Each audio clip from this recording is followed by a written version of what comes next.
What's up, y'all? Kofi Kingston here, and I would love to have a drink with Wrestling on the Rocks, depending on what that drink is, preferably non-alcoholic, you know? How's it going? Tell the Warriors, James. Soda. I would love to have a drink with Wrestling on the Rocks. Maple syrup.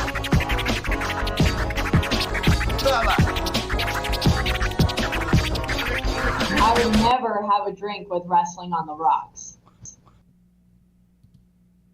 Welcome to the dive bar of the IWC. Welcome to Wrestling on the Rocks, episode 1. Again, I'm at Ref Marsh. We're at WTR, the show. With me today, the other half of the legendary podcasting duo, the IIRonics. Got Kevlar on the rocks with an X. What's up, Kevlar? Oh, you can't give me the Drew shit machine. That's a good point. Yeah, I quit. Yeah. What's going on, man? How you doing? How you been? It's been like a week. Yeah. I know. Yeah. Feels like a long week. Yeah, it does. It did feel like a really long week. And then all of day yesterday, I was all like, oh, thank God it's Friday, man. I'm done with everything. And then I realized it wasn't. And I was like, I got a whole week ahead of me. Yeah. But, you know, It sucks. what are you gonna do? It's the worst. Let's do something simple, dude. What's in your glass? That was the water. And, my finger got stuck. Now I am switching over to the Big Wave from Kona. Kona, Maui. Very good. I'm having a little callback, little Capacana. That's the wine that Carmela sells and runs the operations of. And yeah, if you go to at Capacana on Instagram or Twitter or www.capacana.com, you can pick up some yourself. It's really good stuff. Just having some of the red. We had some lying around, and I realized I drank most everything else. It's been that kind of a week. So Yeah. that's what I'm doing. That's what I'm having. Bottle's gone Wednesday. It's really good, though. It's really good. The only thing I have for news, if you want to get into it, is the PWI 500 came out today. And up on top, number 1, because we the ones, you got yourself a Roman Reigns. I got my bloodline, we the ones foam up right now. Is there any doubt? Was there any doubt he's the ones, we the ones? Of course he's number 1. It's because they have a ton of pictures of him holding up a number 1. They had to do it. Yeah, they're backed to a corner. They're like, look, every single picture we have of him, he's holding up a 1. Dude, like, I don't know what to do. If we make him a 3 or something, it's gonna be really weird. Unless they made him like 11. Yeah. He's all got his fist up with one, and then there's like two more coming off in between the thumb and there. And it's like, does he have 7 fingers? Yeah, absolutely. Justin Time's coming through. Cheers to the IIRonics. Cheers to Justin. Cheers. To me, the big notable part about Roman being number one is I saw people were complaining about the people who were celebrating. We talk about it every year. It doesn't mean a ton. It's just always neat to see who they think is going to sell the most magazines. For the first time in a number of years, they have a WWE guy trying to sell a magazine instead of the AEW guys. Why are they upset that people are celebrating? Oh, because they say that only if you're a shill or a WWE sycophant, I saw someone call someone, would you agree with the idea that Roman could be number one? People are stupid. It's crazy. It's crazy. Like, even if we hung our hats on that, we wanted it so bad. Like, we waited for the release party and they came out and we celebrated. Like, that's what we fucking are looking forward to and enjoying. Let us have it. Yeah. Let anyone have it. Like, I mean, no one batted an eye when Kenny Omega won it 17 years in a row. Yeah. Or 2. Yeah. Whatever it was. But, you know, like, it's like, all right, whatever. Yeah. And that's just it, is it made me think that, not that, like, the tides are shifting or anything like that. It's just interesting because ever since AEW came around, the magazine's been very heavy on AEW stuff. So is the newsletter, Dave Meltzer and all that stuff, because that's who their fan base is interested in. Like, these people aren't dumb. They're not. Yeah. They're not going to cater towards something that they don't think is going to sell. And these guys have been selling to the non-WWE audience primarily for the majority of their existence. So for them to be saying that number one is the WWE guy, that means that's who they think is going to sell the most magazines, which is just notable because makes me think that they believe that their fan base is coming around on Roman, you know? Yeah. They're in it to make money. Yes. I mean, if, you know, Vegan Life took out a full-page ad in a hunting magazine, it'd be like, you just wasted your money. Yeah. So, you know, yeah, they're gearing it to their audience. Like,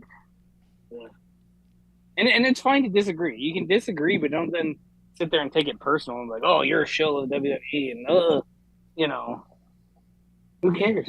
You say, hey, I thought this guy should have deserved it, and that's fine. That's what we do. Is we talk about it, we have an argument about it, and at the end of the day, we're right and you're wrong. Yeah, we're always right. That's the thing that people need to remember and they need to focus on. You know, whatever you're thinking, you're wrong if you're disagreeing with us. Yeah, I mean, we've talked about it almost every year since episode 1. A lot of times we don't agree with it, but we go, but they're probably right. That's probably the guy that's going to sell the most, you know? I wouldn't be surprised if next year, if you see, like, Mox on the cover again. You know, it wouldn't shock me at all because he's really, I have a feeling, Mox or MJF, I think this year, and I know this is more of a talk for tomorrow, but I think this year that we're in the middle of and that we're going to get through, I think those two dudes are going to step up and carry AEW more than anybody else has. They have to. Well, for one, they have to, but I think that they're going to deliver on that in a big way. I really think those two dudes are going to deliver the most. I think that Bryan Danielson and Jericho are going to play big roles in AEW for the rest of the year as well. But I think that MJF and Mox are going to be the two walking away with, like, the most out. You know what I mean? Like, coming out the best on the other side. So I wouldn't be surprised if one of those two dudes wasn't number one next year, you know? Regardless of anything that happens in AEW, like, as much as I could say, hey, Cody's going to come back and he's going to do crazy cool stuff, I think this next one's going to be another AEW issue, and I think it's going to be MJF or Mox, and I may not agree with it at that time, but it's completely understandable. You know what I mean? Like, if you don't understand how Roman's number one, like, that's crazy to me. Like, you don't get the argument, like, whether you agree with it, like... Exactly. Like, you know, because you just mentioned, you know, Mox and Daniel Bryan. He'll always be Daniel Bryan. You know? Oh, yeah. But, I call him Daniel Bryan a lot. Yeah. Danielson. Yeah. But you just talked about them carrying the company, and they'll deservingly so be number one if they carry the company for AEW. Roman's been doing that for WWE for the past 2+ years. So, yeah. So to give him recognition that, hey, you've been carrying the company, that's fine. And randomly, I was going to ask, you brought up Cody. Where did he finish on this list? Oh, he was I don't have it up right now. He was in the top 10. Let me see. I bet if I go just to WWE, or if I just go to my timeline, it'll be like another one of those ones right up top. So let me scroll for a second. Because I'm just curious, have somebody that was like legitimately in both companies and like on the a big factor in both companies. Yes, I agree. Let me see. Dude, it was funny earlier when I was scrolling through. It was just like person after person after person's being, here's top 10, here's top 10, here's top 10. And now that I'm scrolling through, like, nobody's saying it, but it's probably because I scrolled through all those ones so fast. Here, let me go find. Oh, let me do this. Let me go here. Let's pull out your Googler. Let me go. Yep. All right, here we go. Number 1 was Roman Reigns. Number 2 was, I believe that's Okada. 3 was CM Punk. 4, Hangman Page. 5, Bobby Lashley. 6, Cody Rhodes. 7, Daniel Bryanson. 8, I don't recognize. 9 is Big E. And 10 was Jonathan Grisham. I'm sure I can find it written out a little bit better, but Matt Cardona was number 13, which is cool for him, man. Especially since he wasn't on like the big boy brands. Exactly. He was not anywhere near any of the big brands, and he still made number 13 just from being that big of a deal around everything. I think that's cool. Yeah. Let me see. Oh, Nick Wayne was 212. That's cool. I'm trying to see if I could have it written out because I was 212? looking at the photos. Yeah, 212. Nick Wayne's like 16, dude. Like to be in the top 500 and already break half of them and. Oh yeah, 500. I thought it was. For whatever reason, I was thinking the top 50. Oh. And then for you to sit there and say, "Oh, he's 212," I was like, he's nowhere near that list. Yeah. But for the top 500, yeah, got it. Yeah. Well, no, that is solid. Do they have like a Mr. Irrelevant, like whoever's 500? Number Not necessarily 500 Mr. was Dustin Wilson. Okay. I think, unless this is a fake one, but that looks real. Not bad for a funny song and dance man. Big Dust. Yeah, no, that's him. Dustin Wilson was number 500. I have no idea who he is. But he's number 500, man. That's fine. There's a lot of people who are complaining about. Oh wait, yeah. Go ahead. I was just gonna say because in the NFL draft, whoever's the last pick in, I think there's 7 rounds. Like the very last pick is like whatever. They always call him Mr. Irrelevant, and that's like really a title that you get. So I don't know if they had like a similar thing for him for number 500. It's possible. Number 20 was Drew McIntyre. So Matt Cardona had a better year than Drew McIntyre. That's interesting. Yeah. Not out of the realm. I believe it. Man, it is not as easy to find someone just written it out as I was hoping it would be just by scrolling. So I'm going to actually have to Google it. Let's see. PWI 500. Oh, my God. Reigns and others. Let's see. Wrestling Inc. is where I'm going for all my news. That's the spot. This is a mess of a way to read. Okay. I'm backing out of Wrestling Inc. Full list. Here we go. All right. Roman Reigns, Okada, CM Punk, Adam Page, Bobby Lashley. Yeah, Cody Rhodes is number 6. Daniel Bryanson was number 7. El Hijo Del was the number 8 that I didn't recognize. I believe he's from JPW. Then you had Big E, Jonathan Gresham, Shingo. John Moxley was number 12. 13, Matt Cardona. 14, Josh Alexander. 15, Tanahashi. 16, MJF. 17, Seth Rollins. Then Adam Cole. Kenny Omega is number 19. Drew McIntyre, Moose, Jericho, JY, Alex. Braun Breaker was 26. Yeah, I mean, it's kind of nice. It's a huge shuffling. Like, this isn't...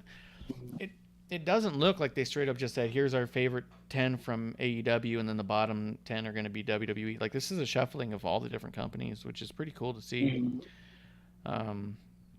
I don't know how many people have a hand in it anymore. I know that originally John Arezzi's co-host Bob was the guy who came up with the list and did a bunch of stuff with it, and he was one of the big guys on it. But it's more of like a committee, I think. Suzuki was 44. Yeah, that's cool, man. It's cool to see. That's the other thing. So what I was gonna say before is that there's I mean, it's cool, but it also doesn't mean a lot. Like Sammy's 84.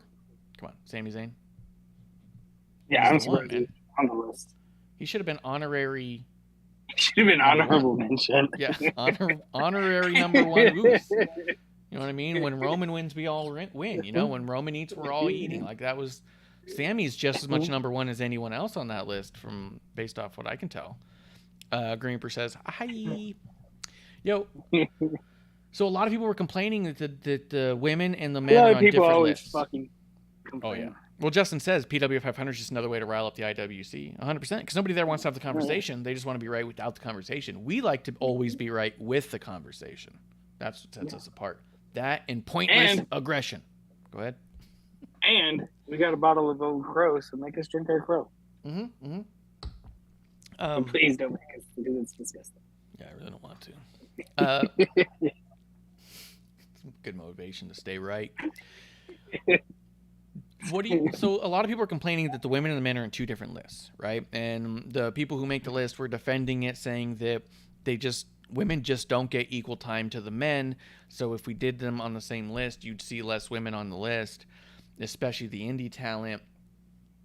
And I see a lot of people saying like, oh, they say they support women's wrestling. That's clearly a sign they don't. There's also less women in any given company. Like, just look at the WWE roster to start with. NXT, AEW, WWE, all of them. A fourth of the roster is women at tops. Yeah. So if you had to have a top 500 wrestlers and the women were included in there, you're probably not even getting a full 100 women on that list to begin with. Yeah. Well, that's what I was going to say. Because do they actually do a full 500? Because I thought the list was shorter. For the women, is it shorter? I thought so.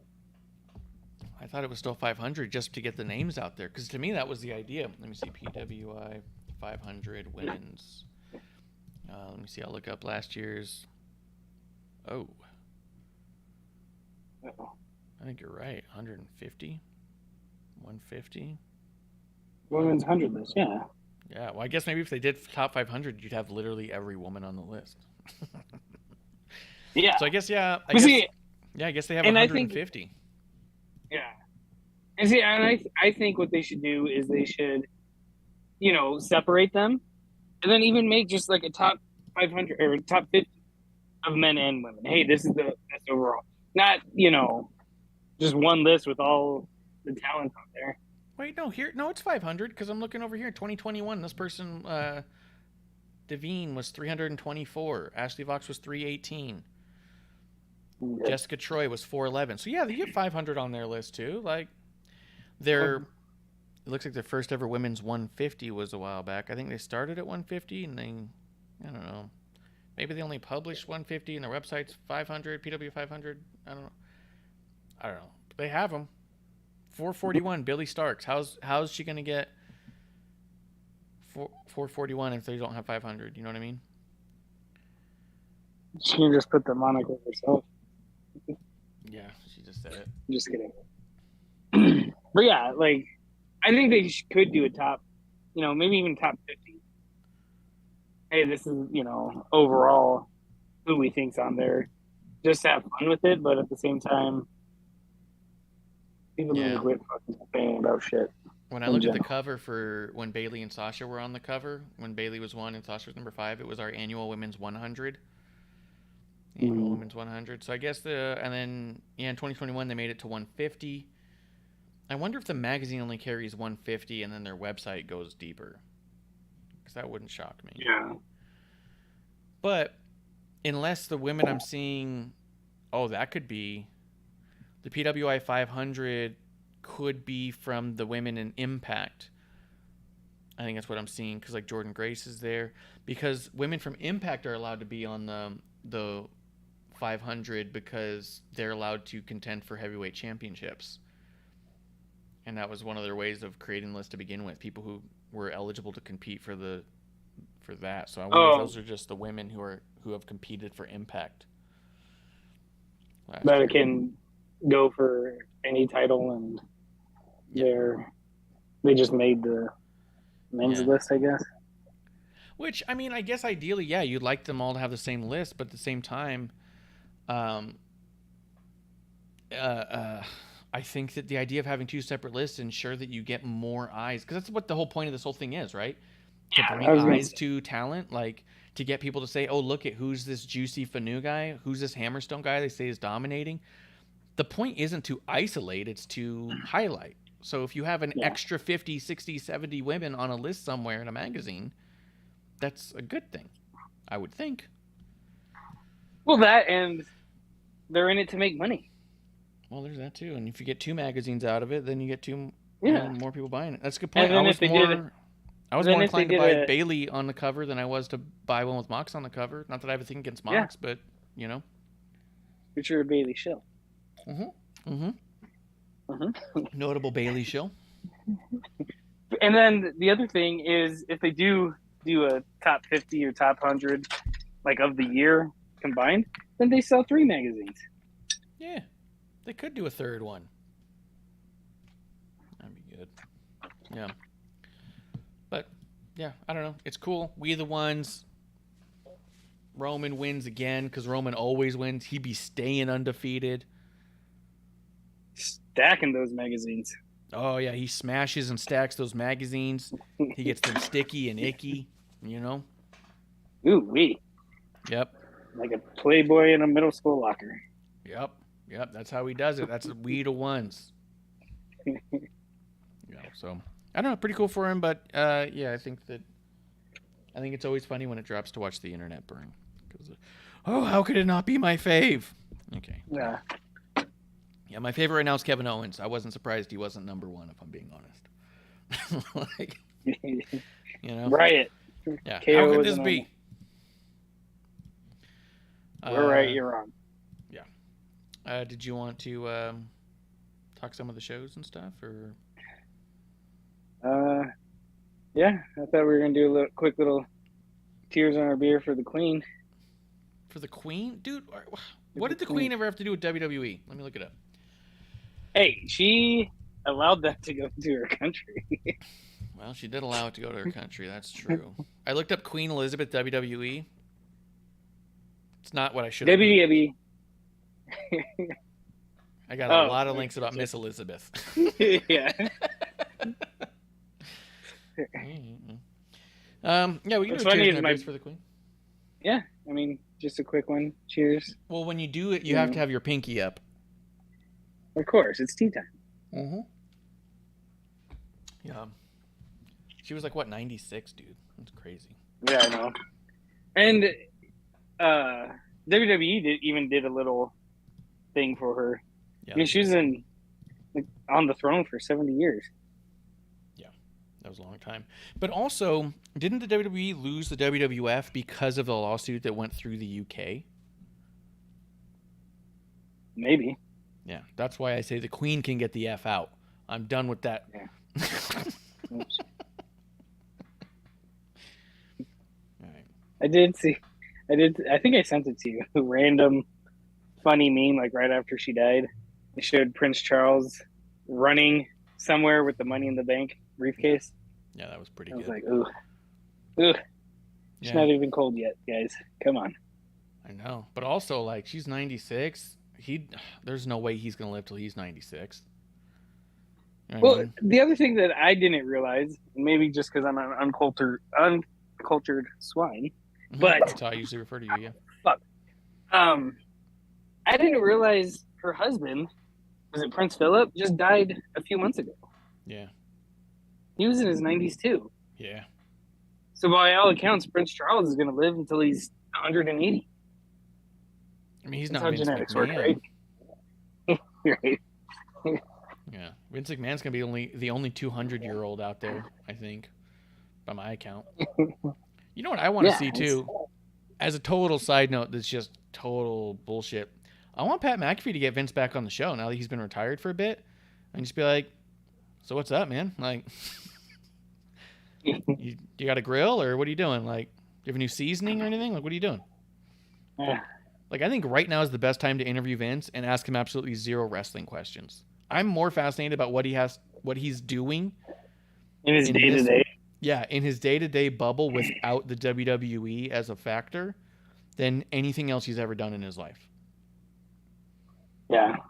You know, the only thing that does scare me about it is I remember when Joe Paterno got fired from Penn State, you know, he was old and stuff like that. And I told my brother, I was like, damn, you know, he spent, you know, so many years there. Like, that was his life.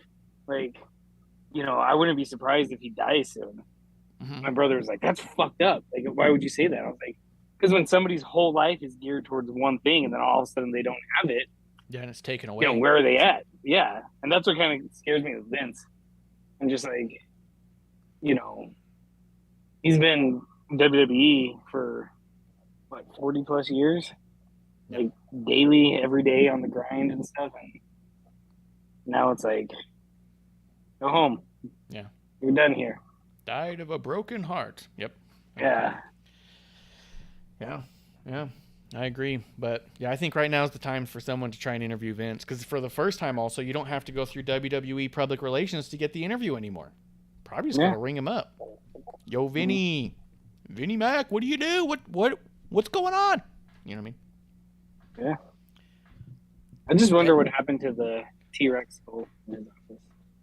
If he took it home. Dude, he had to have taken it home. Like, there's no way you would leave that. Right? Also, you know what I really want someone to ask him? Which does he prefer? The Brock Lesnar meat seasoning or the Jim Ross meat seasoning? Because they both have their own dry rub. And now that he's not obligated to one or the other to be, he can be completely unbiased in his judgment of who's got the best sauce and dry rub. It's true. And we can ask him which grilling methods he used for each one. Like, I think now's the time to hit up Vince. That's all I'm saying. You know what Vince needs to be doing right now? Is, like, actually curating the WWE Hall of Fame. Oh, that'd be interesting. Yeah. I thought you were going to say, like, making a badass Apple Music playlist or something. Yeah, what's his workout playlist actually like? People got to know. Yeah. Greenberg does say Roman's going to be number one until he loses the titles. I'd be all right with that. Let's see. Let's talk about some stuff that happened on SmackDown. You cool with that? Yeah, I guess so. Over here. Right. Let's see. I don't have it, like, moment by moment on here, and I don't want to go and miss too much stuff, so I'm gonna jump around a little bit. But we did have Imperium versus the Brawling Brutes, Gunther, Ludwig, and Giovanni Vinci against Sheamus, Butch, and Ridge Holland. Imperium won, which was pretty sick. What do you think about this? I don't know how much Imperium you actually got to see in NXT. I saw quite a bit. Right. So I was just wondering if they were going to bring back Wolf, but then Brawling Brutes need somebody back, right? Or somebody. What? Even the odds. Well, Alexander Wolf was in Imperium. No, he wasn't. He was Insanity. He was wait, in you're Imperium. right. He was Imperium for a bit. Oh, yeah. I forgot about that. That was a weird time, man. That was a real weird time.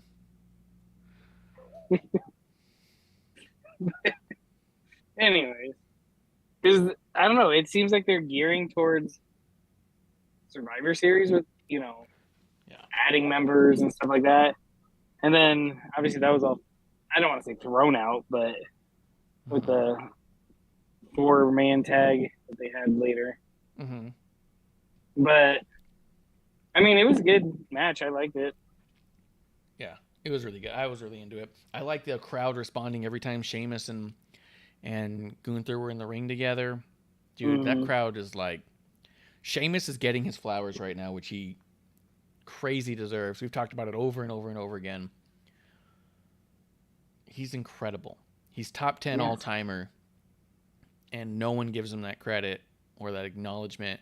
And every time he comes in, I've even seen people in some of my group chats be like, "Oh, here's boring Sheamus again." And I'm like, "Shut up. You're out of your mind."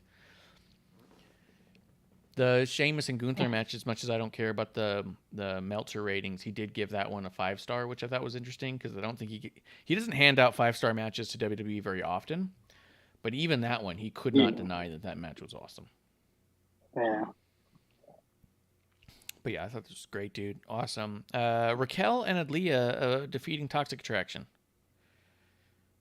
Happened. Yeah. I can't get behind Aaliyah and Raquel. Like, I think I'm not the only one that feels that way. Yeah. Because they don't look or feel like a team. Or like fighters. Like something's super not clicking. There's a number of things super not clicking. I don't like so Aaliyah seems like she's having a good time, and I like that a lot. Yeah. Oh, and it looks like she's living her dream, and I think that's fantastic. There's still stuff that's missing, and I think that her nerves are still a factor. I think both of them are sort of missing a deeper character than just here to have a good time. Mm-hmm. I don't like that Aaliyah comes out. Well, here's the other deal. Like, it's funny because Raquel comes out and flexes her back. Aaliyah comes out and basically bends over into the camera and then spanks Raquel.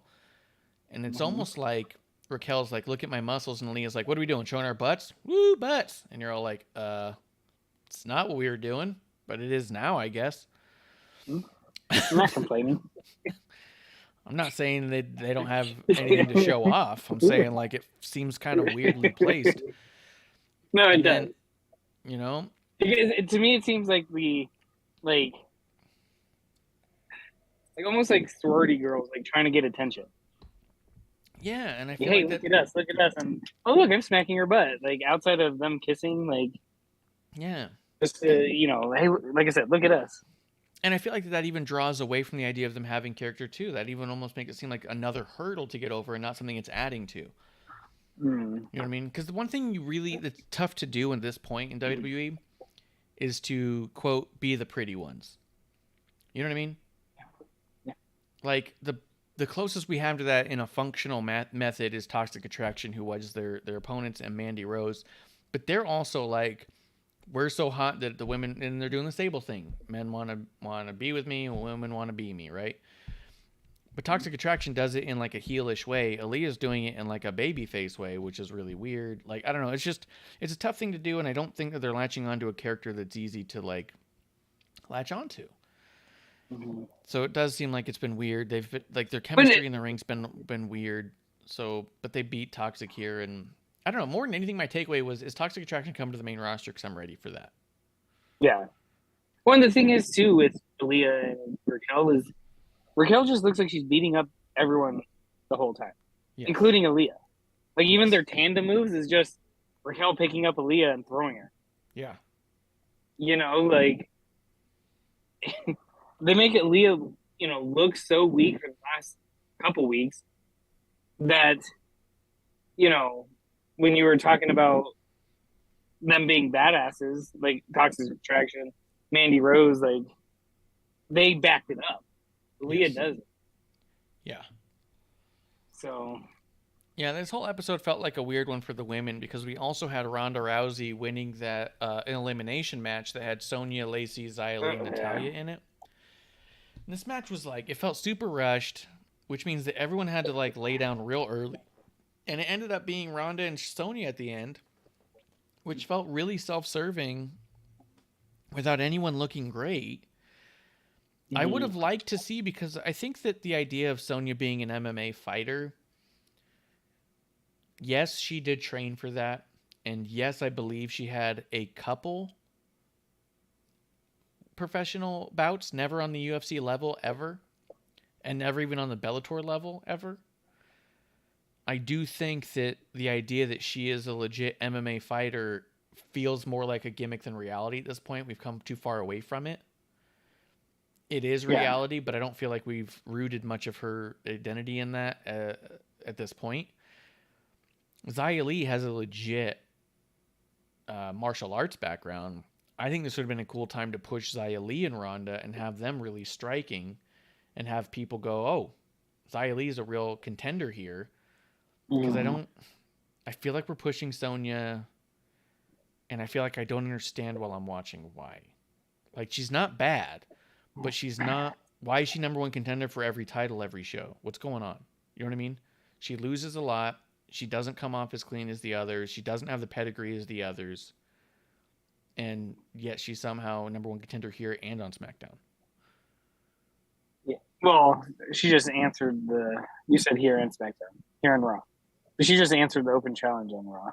I know, but still. Apparently she's the only smart one to step up. Well, it's also bizarre from a logic standpoint when it comes to Raw. You do an open challenge, and someone from SmackDown happens to be there. Yeah, yeah. No one from Raw was available. Like, yeah.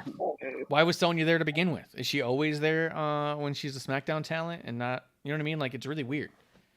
Yeah. See, and I was just because I was wondering the same thing about Sonya. Like, why are they pushing her so much? What's going on? And then I was thinking, maybe, especially with Toxic Attraction being there, maybe this is the time when you bring Mandy back. Yes. I think it's they have, her and Sonya have history, and before Sonya left, weren't they feuding? Isn't it hair versus hair match or something like that? Yeah. It was going to happen, and then Sonya got robbed. Yeah, and then they turned it into a no holds barred loser leaves town match. Then loser came back to town. I think it'd be a good time. Like, because Justin says in the chat, no idea what they're doing with Toxic. They're just showing up everywhere with zero purpose. And that's what I wonder is, I wonder if they're trying to find the best place in usage. I agree with you. They're using Sonya a bunch. It makes me feel like Mandy's a shoo-in to come back, especially with Survivor Series. I think now would be a good time to bring Mandy to the main roster with the NXT title. To fast forward for tomorrow, Solo Sikoa just won the NXT North American Championship on NXT. So now he's going to be on SmackDown with an NXT title. I think they're starting to blur the lines a little bit, to blur the separation, not make it necessarily the third brand, but maybe something more like at least something in an equal universe. You no longer have to have like AJ go down to NXT and just disappear from Raw for a few months, come back like nothing happened and never talk about it. Maybe we have a little bit more of a blurred line. Maybe you could have Mandy show up on SmackDown and Raw with Toxic Attraction with the NXT title, and then one day she doesn't have it, and then that's part of the story. What happened to your title? I don't want to talk about it because you lost it in NXT to this person who's a badass, and like, you know what I mean? Like, you could do stuff with it. Justin says Sonya's lost her appeal, and it sucks because she was red hot, and then all the stalker stuff happened, and she was gone, and when WWE didn't try to get that back when she returned. I feel like they've done a lot to try and get it back, and I feel like it's not landed. Yeah. They've definitely tried. Yeah. And I feel like this is part of that. But yeah, it's weird. I really felt like Xia Li deserved a lot more and still does deserve a lot more than what she got in that match. Same with Natalya. She tapped out immediately. Well, that's the thing that sucks about that match was that, for it to be a Fatal 5-Way, they showed everyone's entrance. Yes. Normally on air they only show one, maybe two, and they showed everyone's, and I was like, oh, cool, they're going to put something into this. And the match was almost as long as everyone just walking out to the ring. Yeah. Cut that out and spend another 5-10 minutes, however long it took, to get, just in the match. Because everyone knew it was going to be me. I mean, Ronda versus Liv. Yes. It's weird because the whole tap out thing happened and we talked about it. And then, it was one of those, hey, we shouldn't talk about this. And then that's the first thing that they bring up. Mm-hmm. And if they're going to do that, Liv looks like a heel, like sitting in a press box by herself or VIP box. And, just sitting there, drinking whatever she was drinking on, holding the title. And I think you put her on commentary because 99% of the time you have the faces on commentary or just the champion on commentary during this. And you have her saying, who do you want to face in this? And it'd be cool if Liv was like rooting for Ronda. Like, hey, I wanted her. I want to prove myself against her. Yeah, she was my toughest challenge, and now she's the biggest thorn in my side. People don't think I'm a legitimate champion because of how things went last time. Yeah. I want my chance to make that right, but I want her to earn it. I want her to deserve Yeah. it. I don't want to just give it to her. You know what I mean? And then you kind of, play the line a little bit. Yeah. But yeah, outside of that, like I said, there's already Ronda's a badass. Always looks like a badass. So she doesn't need to prove in this match that she's a badass. Mm-hmm. Because she eliminated 3 out of the 4. I think so. Yeah. Sonya being the other one with that double tap out for whatever reason. Yes. And I think you don't make it an elimination match, and you just have a fatal 5-way. Because you make every other competitor in that match look like shit with a fatal 5-way elimination match that took 10 minutes, if that. Yeah. I think even a gauntlet would have been better. Do it one at a time. So you're just kind of getting rid of people one at a time, and through all of this, and maybe the Xia Li match is much tougher than they expected it to be, and you know what I mean, like. Mm-hmm. But to do it all kind of at once, overlapping, is like, it was rushed and kind of a bummer. Because then also when it gets down to Ronda and Sonya, you don't buy it. Because like I said, Sonya has an MMA history, but it's so small and so little and so rarely even talked about or highlighted in any way that by the time it happens, you go, oh, they're doing this for themselves. Like, Sonya's not winning this. Yeah, they have the stare down, and Sonya starts putting her hair up. Corey yells, put your hair up and square up, and then it's over. And even just to say that they're both MMA, so therefore they're on equal footing, no. Yeah. They're really not. Yeah. You know what I mean? Like, I can run around my neighborhood all the time and win one race here in locally. That doesn't mean I'm Olympic level. I'm a national champion level. Like, yeah, you know what I mean? You went through the training, so yeah, you guys feel like a brotherhood or a sisterhood or whatever.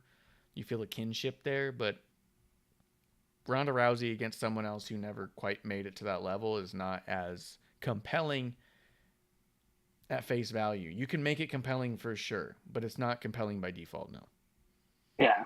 Well, it's like, local guys saying, oh, they're on the same par with The Undertaker. Yeah.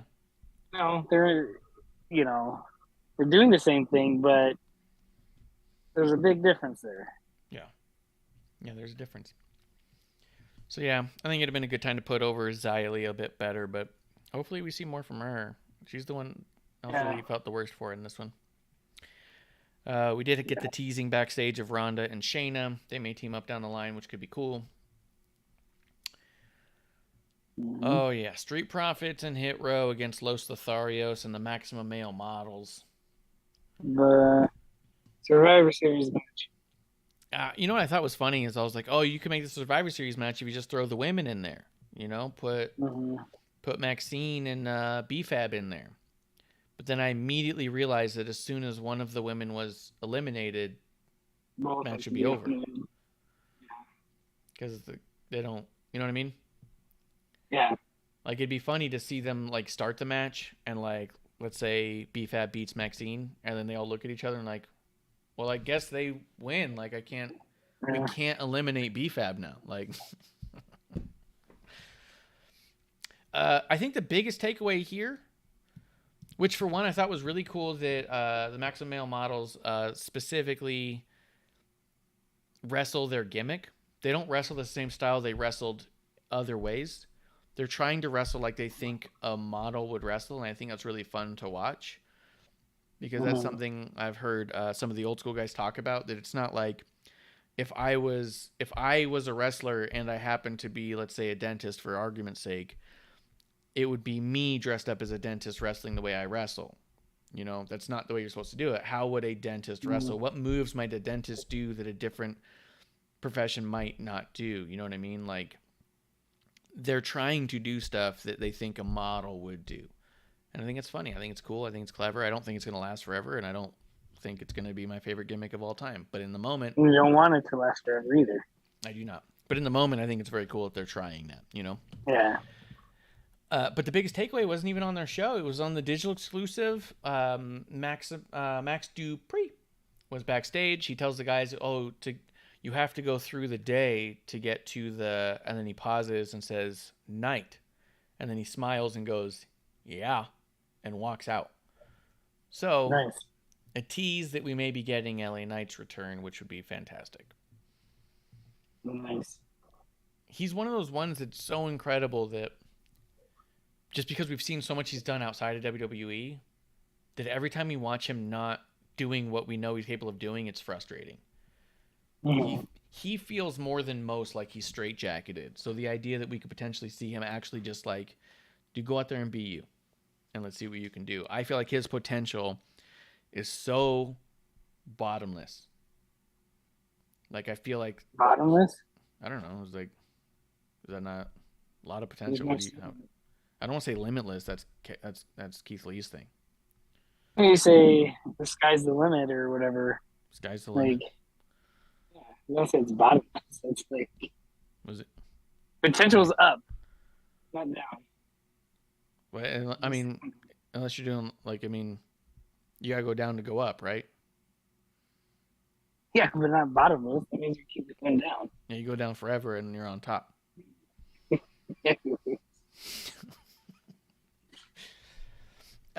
Yeah, I think that his potential is crazy.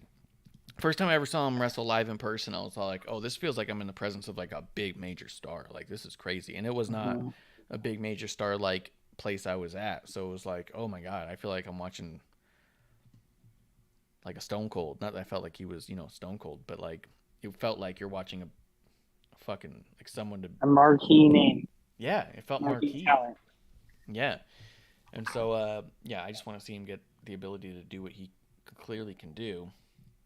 Let's see. There's only two more things that happen on the show I think we really got to talk about, unless there's anything you want to throw in there.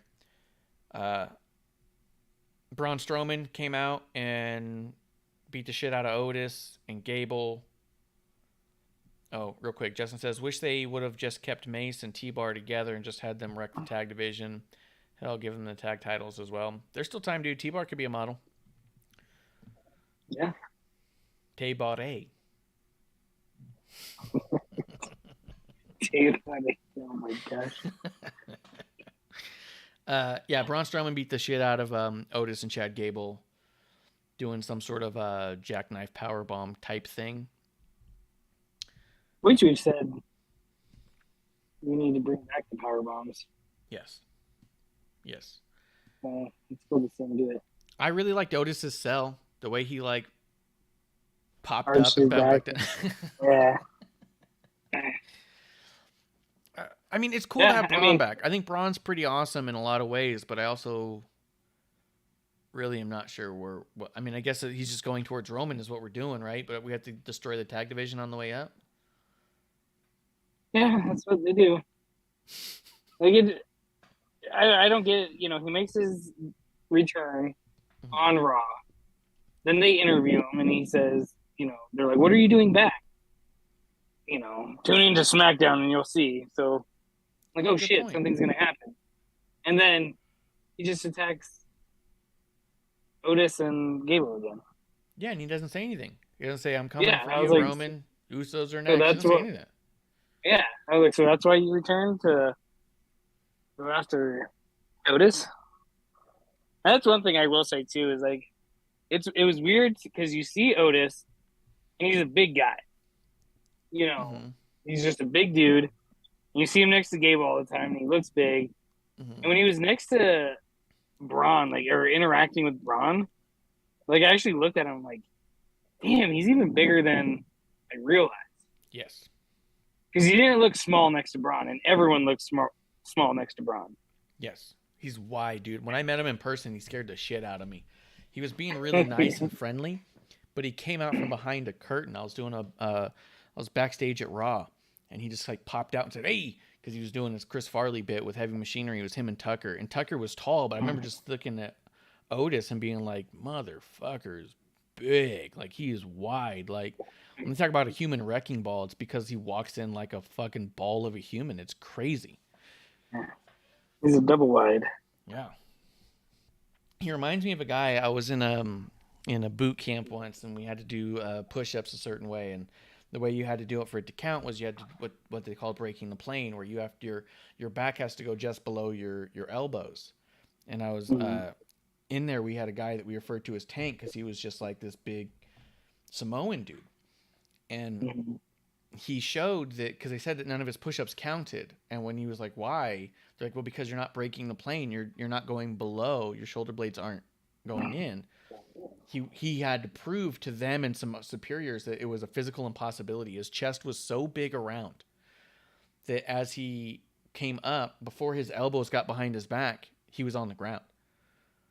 And like he would just sit, he like did it like so look he was doing like half a push-up, but then he like put his arms out flat and he didn't move. It was like, oh, his chest is so big he can't do a full push-up anymore. Otis is the same kind of build, where you're like, oh, that dude probably couldn't do a normal push-up. Yeah, he could probably bench press 600 pounds though.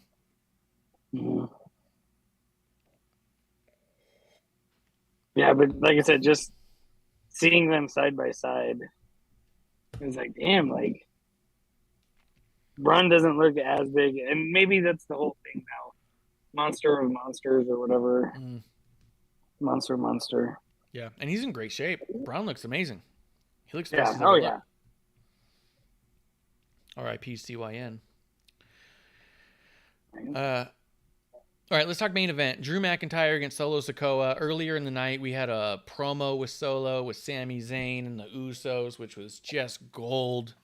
I love the way Solo's looking at Sami and giving him the little nod. Sami's trying to put him over. This match, Drew versus Solo, I had high expectations because I know how good Solo is. I watched the match, and then a couple days later, you and I were talking about it, and I was like, why don't I remember any big power spots from Solo? Like, people were complaining that Solo looked kind of small next to Drew, and I was like, yeah, but he's a strong motherfucker. He can push that guy around. And I was like, I'm sure they would have done it. Why can't I remember any? So today I went back and rewatched the match, and that's when the disappointment set in. The match wasn't bad, but this match did not highlight Solo the way I think he deserved to be highlighted. This match was all Drew. This whole match was designed to make Drew look amazing and everyone else look slimy and less than. And I feel like for Solo's entrance into the company, it wouldn't have hurt Drew to have Solo throw him once or twice and have him just say, oh my God, the power of this guy. And then have Drew overcome that power. No problem. That's what we're doing. I get it. But Solo didn't get any of that in. All he got in was some good strikes. That was it. He did then he did one belly to belly. The rest was all strikes. Well, then he tried a Samoan drop, and he got Drew on his shoulders, and Drew kind of just wiggled out of it. Yeah. He was like, okay, I'm out. And that's what I mean. Like, I wish that they would have put over some of the power that I know Solo's capable of performing, because we've seen him and because dude's a strong dude. Like, I just think that it didn't have to be one-sided. Solo could have looked a lot tougher. This really did look like the Usos' younger brother was in a match in over his head.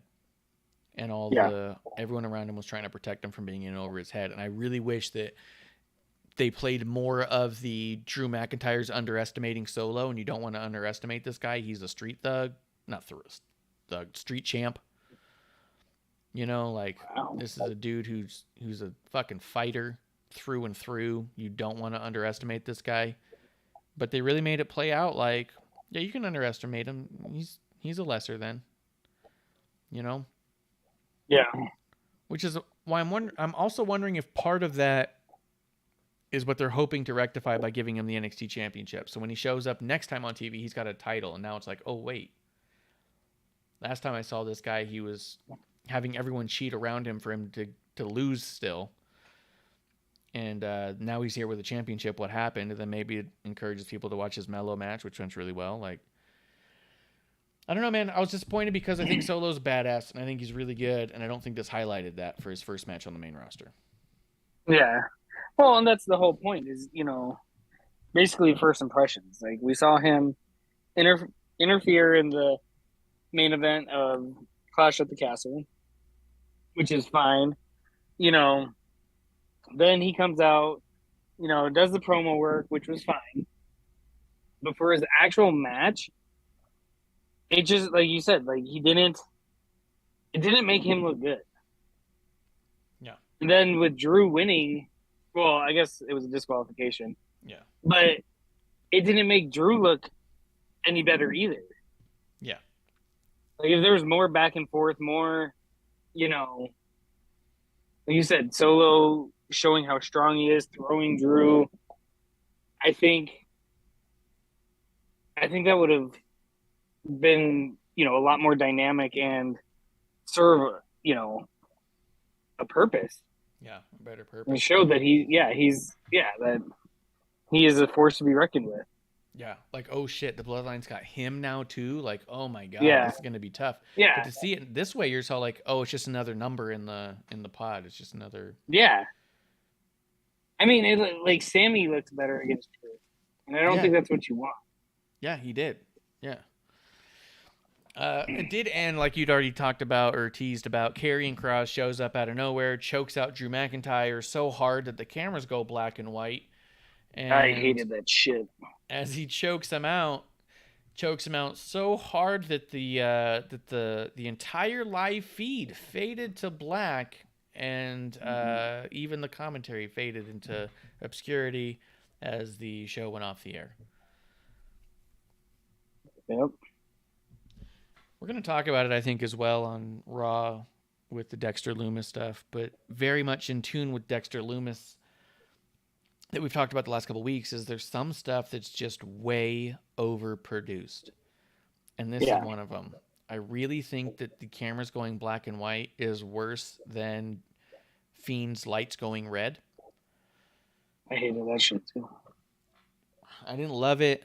At the time, I was kind of okay with it. It made it look unique. It was a little interesting. Mankind got it once back in the day. But that was an internal lighting. This is a camera feed. Yeah.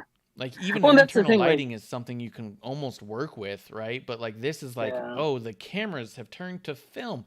And I'm also, like, a sucker for film because I did photography for a long time. Digital black and white looks different than film black and white. And it looks different because it looks green, because they can't do it right, because they're true whites and blacks. Gradients aren't available in a digital color scheme, right? So it's like a variation of green or blue. Like, it doesn't look right. It looks like a digital filter, and that doesn't have the effect I think most people think. One of my biggest pet peeves is the amount of photographers that do wrestling photography and just turn some of the photos black and white. Like look at how good, how dramatic. And I'm like, no. It looks flat now. You took all of the vibrant colors and action that is naturally in the wrestling atmosphere, removed them, and don't even understand contrast or zoning to the effect of getting an emotion out of this photo other than doesn't look cool and artsy because it's black and white. That's how this felt. We'll make it go black and white because that'll look cool and artsy. And it didn't. It looked digital. It looked filtered. It looked like Darby Allin produced this segment on iMovie. Derby. Yeah, Darby Allin. Derby Allin. Yeah, I just didn't like it. Like, I don't care if they do his promos in black and white. Yes. And even his entrance. That's fine. But considering he's already showed up and attacked people a couple times on SmackDown and nothing's happened to now all of a sudden he does it and it's black and white. Yep. Makes no sense. I don't like it at all. And yeah, and he's so impressive. And he's got such a good look. And his whole presentation with Scarlett is so badass that I think this takes away from that. Yeah. Well, like you said, it makes it look flat. When I was younger, I was always a WWF fan over WCW. Mm-hmm. And it wasn't until I got older that I realized I think it was because of the color. Mm-hmm. The WCW always looked dull. Mm-hmm. And WWF is always bright, kind of like watching a football game on CBS compared to Fox. Fox is very colorful, very bright in your face, and CBS is more laid back, like your grandparents' station. Mm-hmm. So I think when they do this with the black and white, like it takes away from it. It takes away from, like you said, the vibrancy of even just seeing like if it was in color and you could see Kross's like definition on his muscles, like in color, I think that would have been more impactful. Excuse me. Yeah, because they don't contrast it or use zoning because it's a digital filter and not actual film. It comes off largely middle gray because that's how light metering works, and that's how it's even how black and white photography works. Is your camera wants everything to be a middle gray, a flat gray, and you have to tell the camera whether you want it to be actually more contrasted, brighter, or darker, or give it more dramatic lighting. By default, a black and white filter is going to make it a middle gray, and it's flat. It's not by default cool or dark. You watch one episode of Twilight Zone, you're going to see more blacks and whites than middle grays because they knew what they were doing because it's the kind of art they had to do because the film that was available. You look at this next to it, and you're going to see a flat middle gray segment with a lot of action and otherwise a very colorful atmosphere. Yeah. Yeah, and there's no, like you said, contrast and stuff like that, and nothing pops out at you. And like I said, you have Drew, they zoomed into his face several times with, in Kross's arms. And it just looked like, it didn't look like a chokehold more than they're just, messing around almost. Yeah. Yeah. But yeah, I just don't like it at all. I hope they learn from their mistakes. I think it was as much as, when people talk about the Seth versus Fiend Hell in a Cell, one of the first things everyone was saying was how much they hated the red light in that scenario. Then the finish was the secondary thing that happened that night. The red light took away from the Fiend, and I think the gray and white is taking. Well, and to me, yes, and to me with that Hell in the Cell match too, especially since the cell was red. Yep. It took a lot away from the cell. Like you didn't really realize that the cell was there. Yeah. Everything became hard to look. Yeah. Yeah, it was very hard to read. Like, yeah, but yeah, it's not doing. I wish that too bad that you can't have a side by side of color and in black and white, and just show the difference. Like, you can play like 10 seconds of each video side by side, same clip. Like, I think the black and white the black and white would be hands down far inferior to the color, and just as a making Kross look strong and look powering. You know what I mean? Yes. It's the difference between an artist having film as their medium and somebody getting a nice camera and being a photographer all of a sudden. Yeah. They go, oh, what a cool filter. Oh, it looks like black and white, like how people used to do it. I don't know. People used to have to take a lot of things into account. All right. Yeah. There's a literal science to film photography and black and white photography. There were semesters of school based strictly on film, like black and white photography, because there's so much to know about the physics of the film, the light, how it affects it, the processing of it all. And now people put on a filter and say, look, it's like the same. Like, it's really not. It's really, really not. Yeah. Grim Reaper says Solo is a star and Kross is next in line. Solo is a star, and the fact that it finished like this took away from all of that too. I was really bummed by the end of Smackdown because I feel like Solo needed to be highlighted better, and I feel like that they doled up Kross. Even in the whole idea of we're building Kross and Solo, I walked away feeling like Drew buried Solo and production buried Kross.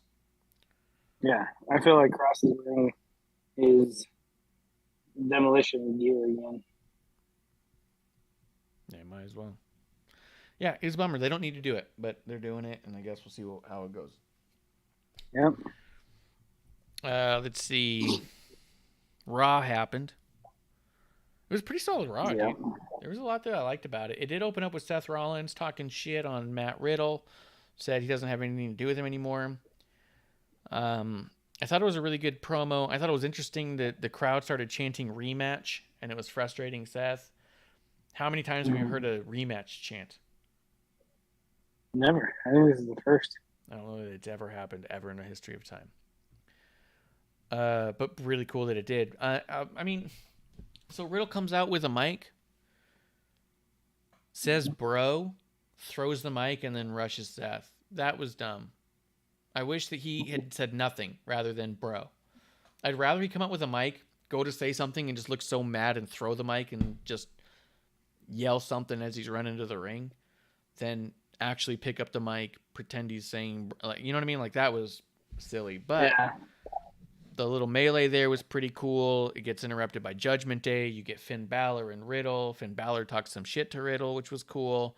Riddle wrestled a full-on match here with Balor that was badass with like a black eye and a swollen head. Riddle's a tough motherfucker, dude. Like, Yep. He's a tough bro. he's a tough bro. Yeah. I didn't understand why Judgment Day got involved. It was weird.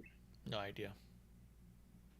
You know, I did like them kind of, if I remember correctly, they kind of alluded to, hey, Riddle, you should be with us, Yes. type of thing. And I They was tried to like, recruit Riddle, yeah. yeah. And I was like, yes. I'm for it. Can you imagine he comes out in just like black gear and eye makeup all of a sudden? Yeah. All emo. Mm-hmm. His fingernails are just painted black now. Fingernails painted black. All the birds that come out of his butthole when he has that entrance, they're all just black crows all of a sudden. Yeah. Roman Day. Yeah. Yeah. Yeah. I don't know. I mean, I wouldn't wouldn't be upset. It was a good match, though. Yeah. I mean, two greats. Yeah. Do you think that we need to do Seth and Riddle again? Because I'm actually totally fine with them both moving on. I don't know, truthfully. If they move on, I wouldn't be like, man, they cut this short. But if they continue it, I won't be. As of now, I don't think I'd be. This is dragging on. I feel like that you run the risk of making it feel like it's dragging on than if you just have them be two forces that stay away from each other until they have to get back in the ring together. Like, go ahead, have Seth deny him. Have Seth deny him. Maybe have Seth win one of the titles somehow, some way, and then maybe Riddle wins the Rumble and goes after Seth, and now it's a 6 month later rematch without having to have so many matches in between. Yeah. You know? Yeah, I mean, if they had one more match, because I think it is going to culminate Extreme Rules. Because I don't think you have Rollins go over India. I do. I think you do, because I don't think that, well, for one, Riddle, I mean, I guess it doesn't matter, right? But Riddle was booked into, will never be able to face Roman for the titles again. And I think that you want a contender coming out of this. And so I think you've got to have Seth win, so they have a reason to have him even suggest that he could go for gold. Like the way he cut that line. It's been a long time since I've held gold. It's true. And then later on, he gets in Bobby Lashley's face. Bobby kind of gets in his face. Bobby. Yeah, that's right. Bobby gets in his face, and then he goes, maybe I'm going to take that off you. Go ahead. Yeah, I was confused when Bobby started laughing. Rollins is doing his thing, and I hear him laugh, and he's like, yeah, right. I was like, who the fuck is that? Yeah, I was confused, too. And it panned out, and then I was like, oh, shit, Bobby. What's that? Yeah. But and then the idea of him having a match, I was like, oh yeah, I want to see that. Yeah. I mean, Seth versus Bobby, I have no problem with. But I also think I think it'd be a cool angle if Riddle is a big force and he can't go after the title. Yeah. You know what I mean? Like, hey, what do I have to do? And Roman's like, it's in the contract. You can't do it anymore. There's nothing you can do to, come after me. And then, well, I'll win Rumble, or, I'll do this, I'll do that. And, I don't know. Also, I don't necessarily think Riddle would be the one to take the title off of Roman. I think USA gets involved in that. The network. Maybe. They need to say, hey, you need to pick a title. You either got to go on USA or Fox. I It can see throws that. the WWE Championship to the side. Just like, fuck this one. Yeah, take this one. I like blue. Yeah, I could see that. But I don't know. Like I said, I won't be upset if they continue Seth and Riddle, and I won't be disappointed if they cut it short. I mean, cut it here and, revisit it down the line. Yeah. We did get Dom Mysterio cutting a very sub-like promo in the back with, I believe it was Sears Photo Center doing a production on this one, as it was Jason fading in and out on different angles of his face, none of which was he looking at the camera, just trying to figure out the right sequence for a nice Christmas photo card. Yeah. And then he was all like, I'm a man now. And Rhea Ripley comes over and whispers, you can't be a man when you're my little bitch. You'll always be my bitch. You'll always be my bitch. I also just cleaned up the peg. I'll see you in a minute. Yeah. This is probably, for the record, one of the best pegging storylines that WWE's ever done. It's up there. Yeah. Top 5 easily. Yes. Yep.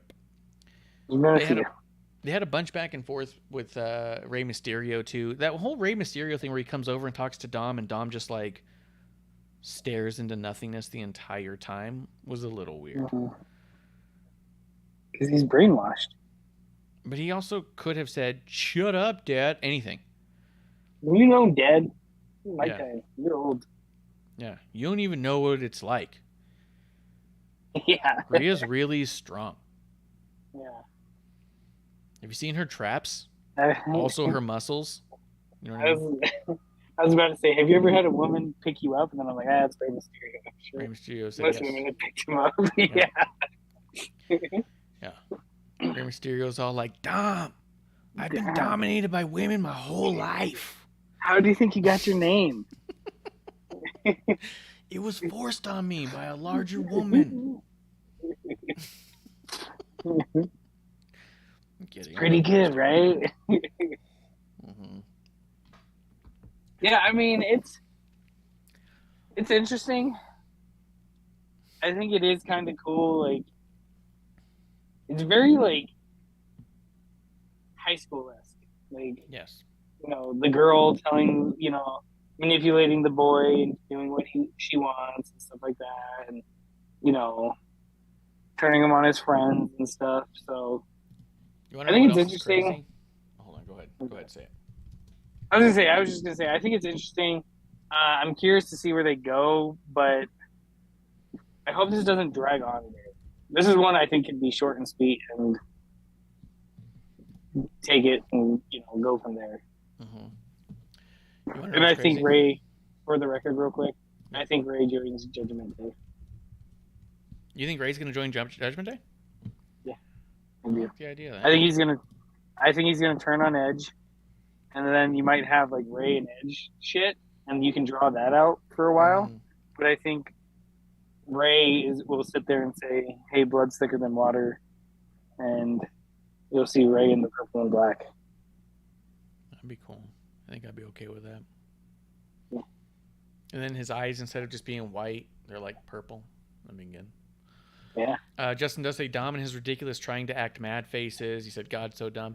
He's a little overacting. Here's you know what's crazy? Dominic like he's Mysterio, Rhea Ripley, and Austin Theory are all exactly the same age. Really? Mm-hmm.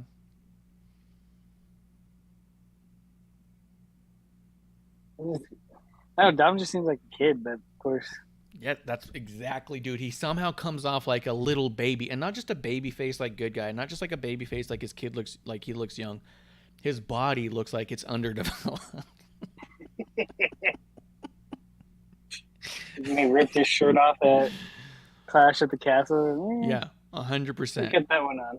Yes, but you look at Rhea and you look at Theory, and these are like adult badass athletes.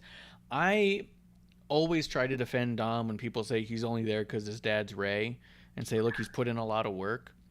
But at the same time, when you look at Dominic, Rhea, and Theory, and you realize they're all the same age, and you realize that Dominic grew up with Rey Mysterio as the primary paternal figure. Well, I mean, his mom was always there. I'm not trying to discount his mom, but his father was Rey Mysterio. His dad was always there. His dad got him a gig over. Yeah, his father, Eddie Guerrero, a legend in the business. Mm-hmm. But it's hard to argue that he's put in the same amount of work as Theory or Rhea, like even in the gym. Like you can't, like it's definitely not in the gym. That's a given.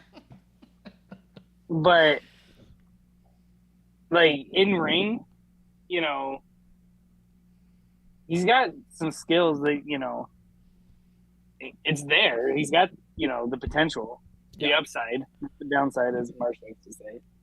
He's got the potential. Yeah. And bottom's the limit, dude. Yeah, the bottomless limit. Yeah. It's weird because he does have the talent, but then, like you said, they were all the same age. Like you see the talent of the other two, and you're like, shit, they busted their ass for it. Yeah. You can tell that they have. Yeah. So, yeah, but then really also like Ray's the Dom's like from behind. Well, that's what he likes. Justin said Dom literally looked like he was going to cry last week when commentary kept saying he was showing no remorse. It's true, too. Stop it. I'm evil now. Don't even care. Yeah. But what's weird is, like, I watch a lot of basketball, and Bill Walton commentates, and he always talks about the genetic lottery. The winner of the genetic lottery are, you know, the athletes on the field because, you know, they are. They're, you know, genetic freaks a lot of times. Got Steiner eyes. Mm-hmm. But then, you know, because I was going to say the same thing. I was like, well, it's just genetic lottery with Rhea and Austin Theory. But then you look at Dom's genetics, and it's like, well, he's kind of on top. He's like twice the size of his dad. So. Yeah, right? I mean, he's not 4 foot even. Yeah, and this whole, like, I'm a man now thing just constantly sounds like... Oh, it's gross, dude. It's disgusting. But moving along, we'll revisit that, I'm sure. We did have Bayley come out with damage control against Raquel and Aaliyah, and we have new tag team champions of the week! Yep. Ooh, A lot of people were asking, what's the point? I saw people, maybe it was even Justin, because he's just pointless. A scumbag online. Just pointless aggression, really coming through with his terrible takes. Just asking questions like, why bother having them lose the tournament if you're only going to bring up ones that, in the story that they were Dakota wasn't legal, only came up one time. I think because we had speculated at the time, my hunch is they were supposed to win and the ref fucked that up. I mean, there's nothing we've seen since Dakota and Io lost that match that wouldn't have been better or didn't feel like they should be holding the titles in that moment. There's nothing we've seen from Raquel and Aaliyah that made you feel like they're special because they're the champions. They've had these weird static matches with teams that aren't even on the show, random teams put together just to try to make it work, and it wasn't working. And I think the idea was that it was a mistake, but fuck it, we'll go with it. And I think as they went with it, it kept going like, nope, we shouldn't have done this. You know what I mean? Like, I think it was an error, and I think this was them fixing it. See, I don't know. I have to rewatch the match, but I don't think it was an error. Because you don't have Aaliyah reacting when they won the championships like they did, or like she did, because she wasn't like in shock. She was like, yeah, and also I think their music hit right afterwards. So if it was an error, you wouldn't have their music ready to go. Like I said, I'll have to rewatch it. Because I wonder if there was a pause in the music. Yeah, if there was a pause, then maybe. But if there was no pause, because how many times like, this is what kind of irritates me too nowadays, is as soon as the fucking bell rings, the music starts playing. Mm. And back in the day, a lot of times, especially during squash finishes, and it happened a couple times in recent memory, where who won, the bell rings, and then somebody's music's playing, and I forgot who it was, but it was, might have been like a year ago now, but I remember Corey goes, "Oh, I guess it's so-and-so because their music's playing." Yeah. And it was like, yo, that was way too quick. Like, Yeah. so, yeah, I'll rewatch that as well, because maybe. Yeah. My hunch is they were That's a mistake. supposed to win then, and it didn't work that way. But see, I also think they could have easily just changed their mind as well. Hey, no, give it to him, because they didn't bring it up right away. It was like a side note that, oh, I wasn't legal, and then Aaliyah and Raquel had their matches, and then they were kind of like, yeah, I don't know if they're ready. That's kind of, well, yeah, but at the same time, I feel like that if it was storyline, that you would have leaned more into. I don't know if that was the legal person. I mean, look what they did with Liv and Ronda. They just fucking went out on as hard as they could to bury Liv with that shit to see if she could survive it. But Yeah. I think that the fact that they didn't bring it up and the fact that you hear Corey start to say it and then get cut off. Like, Well, no, what I'm saying, I don't think that was storyline. I think that was a mistake. Yeah. yeah. But you think they're supposed to win anyways? Yeah. Okay. That could be. And then they changed their mind after a couple of their matches, after they won the championship. They kind of changed their mind, like, yeah. But then at the same time, like, I just don't get why you kept building up Alexa and Asuka, Yeah. that they're going to be a tag team unless you go into Clash at the Castle with tag champs and woman champ, or Raw champ on the opposite end of the match, or opposite end of the ring. Yeah, 100%. I am glad that they won, though. I thought it was awesome. Dakota, Io. I was kind of shocked, truthfully, when they won. Really? You didn't think they were going to do it? When, I thought this was going to be kind of like, hey, we're here, that was a mistake. We're champions still. Mm-hmm. And when they actually won, I was like, oh, fuck, yeah. Yeah. And I also now noticed that the side plates were never changed from the default WWE ones. So I don't know if Raquel and Aaliyah ever had side plates in the making or not. Oh, really? That's kind of crazy, too. Yeah, they never had side plates. And that goes to your theory of it being a mistake. Yep, sure does. But, side note, does Io and Dakota have a finishing maneuver yet, or move? I thought they had some sort of tandem move that was pretty big, yeah. I don't know What is what it it's called. I don't know what it's called. Because them being damage control with control CTRL, Yeah. I'm waiting for a control delete. Yeah. Me too. We got to do it. Yeah. Of course, they're not going to do it. Yeah. Command escape. Yeah. F1. Yeah. Or F11. What was it? Yeah. Definitely wasn't F. F3. Yeah. But yeah. Uh, Hey, let's move it along. Hey. What did you think about Gargano versus Chad Gable? At face value, when I got the email saying Johnny Gargano makes his return to the ring against Chad Gable, I was not that's thrilled. nice. Good job. That's how I read emails.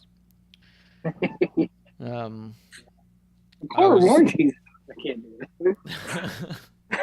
I was like, the idea that Gargano's going to come in here and beat a fucking Olympic level athlete is not exciting to me. Because you hate Gargano. No.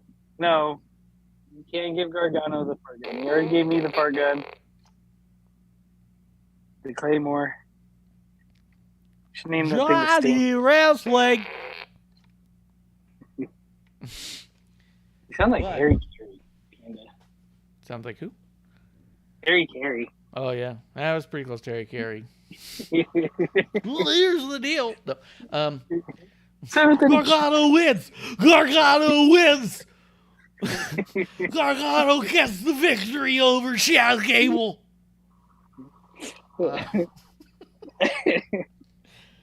I will say, face value, I was super not excited because we knew Gargano was going to win, and Chad Gable is a goddamn Olympic athlete who does not get his flowers.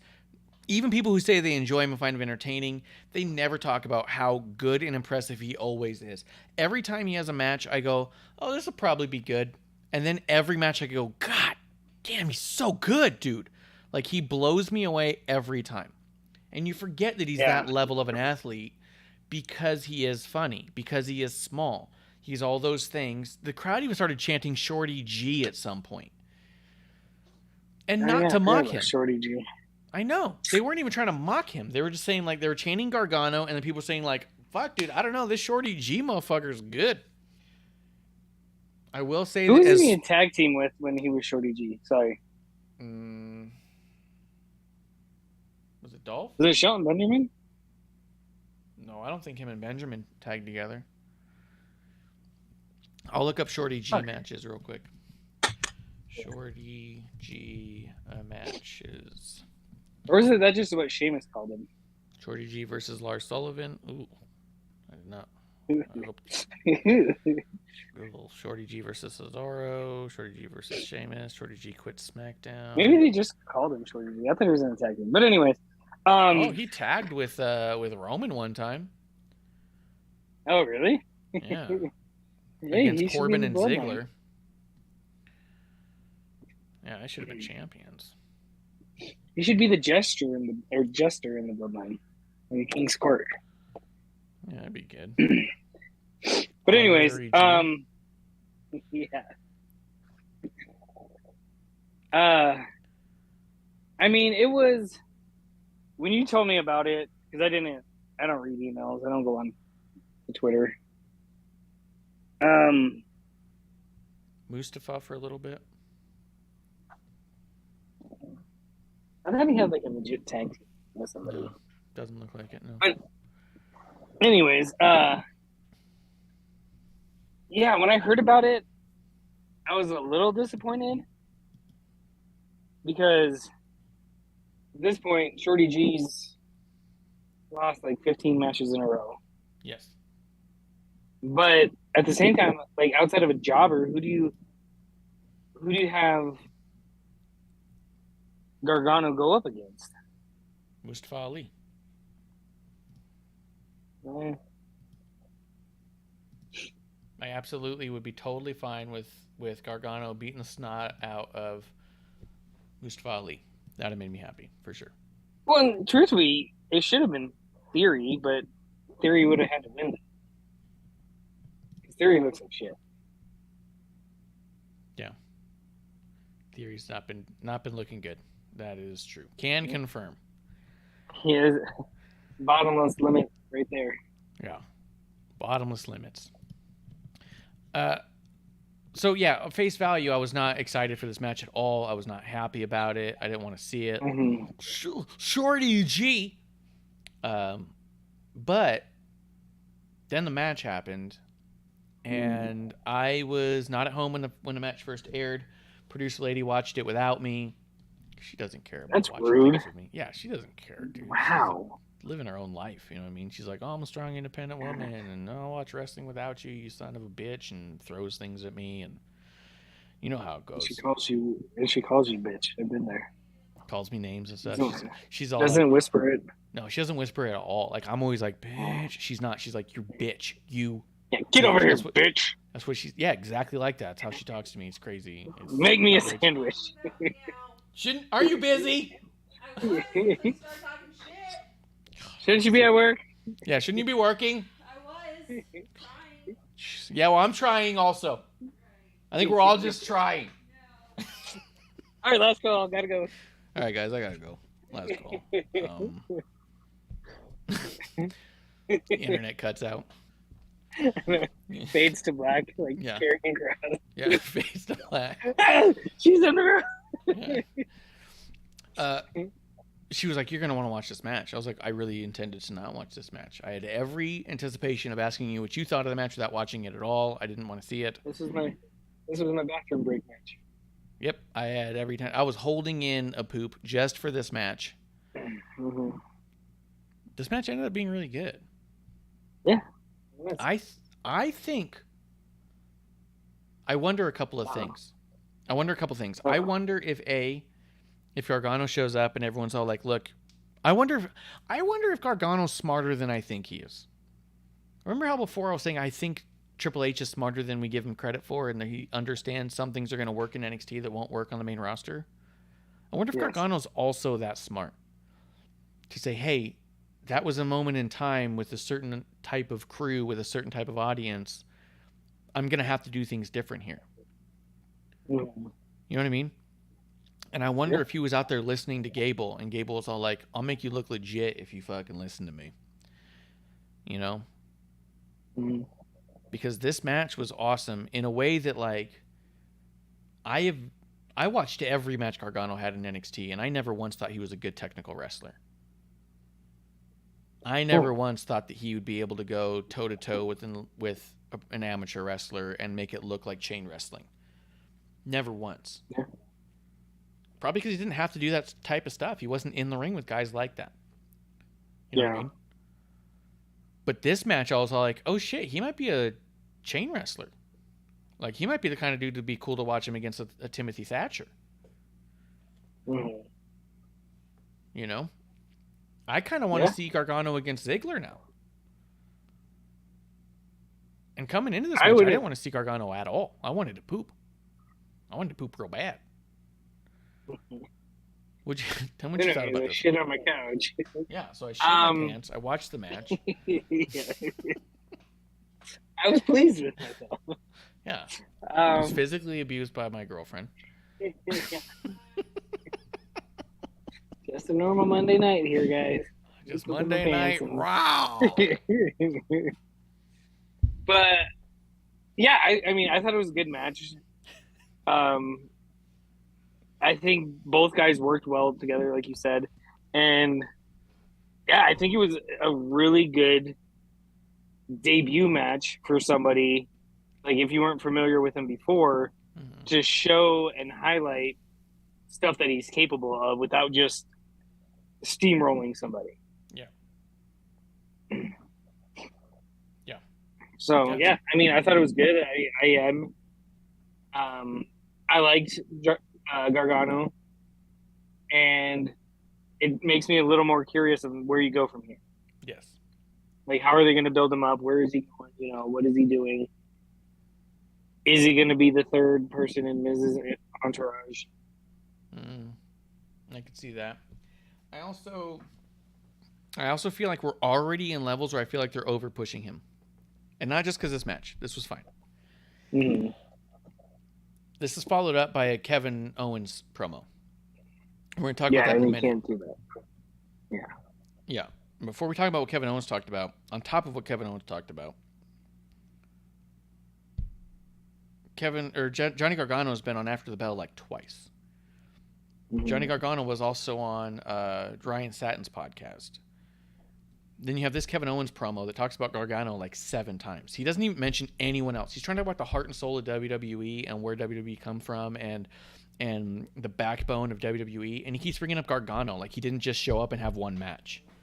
Like, you couldn't have talked about a Sammy. You couldn't have talked about anyone else. You couldn't talk about Finn Balor, Priest, Rhea. Like, you had other people you could have pulled from, but you didn't, which is fine. I'm not critiquing his thing so much, but I was like, wow, they're really pushing Gargano. And this could have been Kevin Owens just doing it on his own. And saying, I'm going to put over Johnny because I believe in him and I want him to be a thing. I don't want him to fail, right? Mm-hmm. So he's trying to get... He's basically saying, if you're a fan of me, you should be a fan of him. Yeah. The bump today was hosted by Johnny and Kevin Owens. Like, I feel like they're shoving Johnny Gargano down my throat. And I feel like he's very annoying a lot of the time. The match was good. A lot of his promos have been very annoying to me. Even the appearances he's had on these podcasts, I can't even get through them. I start listening to him, and after a while, I go, this guy's annoying the shit out of me. You know what he kind of reminds me of Huh. during his promo work is babyface Seth. Mm. Yeah. Where it was like, it doesn't feel natural.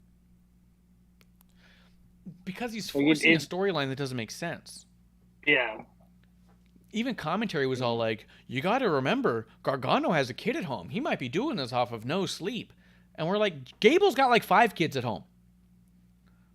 Like, Gable also just had And a he kid tells and a them master's. to shoosh. Yeah, he tells them to shoosh. He's the valedictorian. He got a master's degree with a 4.0.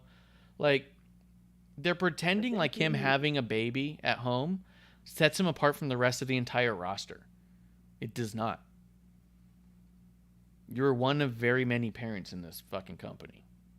Yeah. You know what I mean?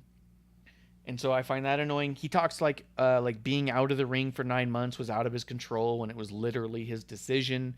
No injury was had. He talks about if he didn't know if he'd ever return when that was never really discussed, like it wasn't an option for him to return. He wasn't fired. He wasn't let go. He decided not to renew his contract so he could go home and spend a few months with his kid and was told to call when he was ready to come back. That's exactly how that played out, and he's talking about it like he's CM Punk coming back after 8 years of not wanting to come back. You were gone on paternity leave, and you got a bonus to come back. When does the Johnny Gargano book come out? Like, I know. He's going to have a Drew McIntyre type book. I had a baby. Yeah. Father, Once I was champion at and home. father of the year. Yeah. Like, Once I was at home, I had to claw my way back to the company. yeah. I was at Because home Candace for wouldn't almost... let me leave. Yeah. It's ridiculous. It's a silly storyline that doesn't make any sense. It doesn't make him a hero. He had 1 kid. Most of the people in the ring have many more kids and have had and we're not allowed to go home for 9 months for it. Like, you know what I mean? Like, they're pushing a story that doesn't make sense. He's trying to push it to like it's this massive, incredible return against all odds. And no, the odds were always in your favor. They've always been in your favor. He controlled his narrative. Yes, he controlled his narrative. So it's just frustrating in that regard. It's not even that it's not like a fine story to tell in a podcast, but at this point, that's his whole character and it doesn't make any sense. Yeah. I think on air they've talked about Johnny Gargano's kid more than Becky's kid. Yes. Yeah, and Becky had the kid. Yeah. Gargano literally did an interview recently about his body transformation since having the child. That's not a joke. I thought that was just a joke. I thought it No. was a joke when they mentioned that. No, it's not. He stopped working out when he went home. He put on, it looked like 10 pounds maybe, lost maybe 5 pounds of muscle. He looked like pretty much an average person. And then over the last 6 months or so, started working out again, and he's cut now and has more muscle mass. It's not an impressive thing. It's a fine thing. He's back to what he looked like before he went home and stopped working out. He just started I thought eating. he kind of looks like an average person now. Yeah, he looks like a athletic average person, where before he just like a non-athletic average person. And it all happened within 9 months. And yeah, this body transformation thing, they didn't focus as heavily on it when Becky came back from having a child as they are with Gargano. And to be honest, And even it's stupid. And even, you hate to give her dues or whatever, her flowers. But even Lacey Evans just Yes. recently had a baby. Yeah, And Lacey just had a second child and came back. yeah, Yeah, Fabtina says it in the chat too. He's acting like he's Becky Lynch. She was working out while pregnant. That's true. Mhm. There's like fucking footage of her on those little bicycles and shit. Yeah, it's a ridiculous story, and I think that's part of the disconnect. Is he sounds annoying, self-important, and he's supposed to be a babyface. Having a hard time rooting for this dude, but the match was good, so take that for whatever it's worth. So you root against him, Yes, but you still enjoy the matches. yes.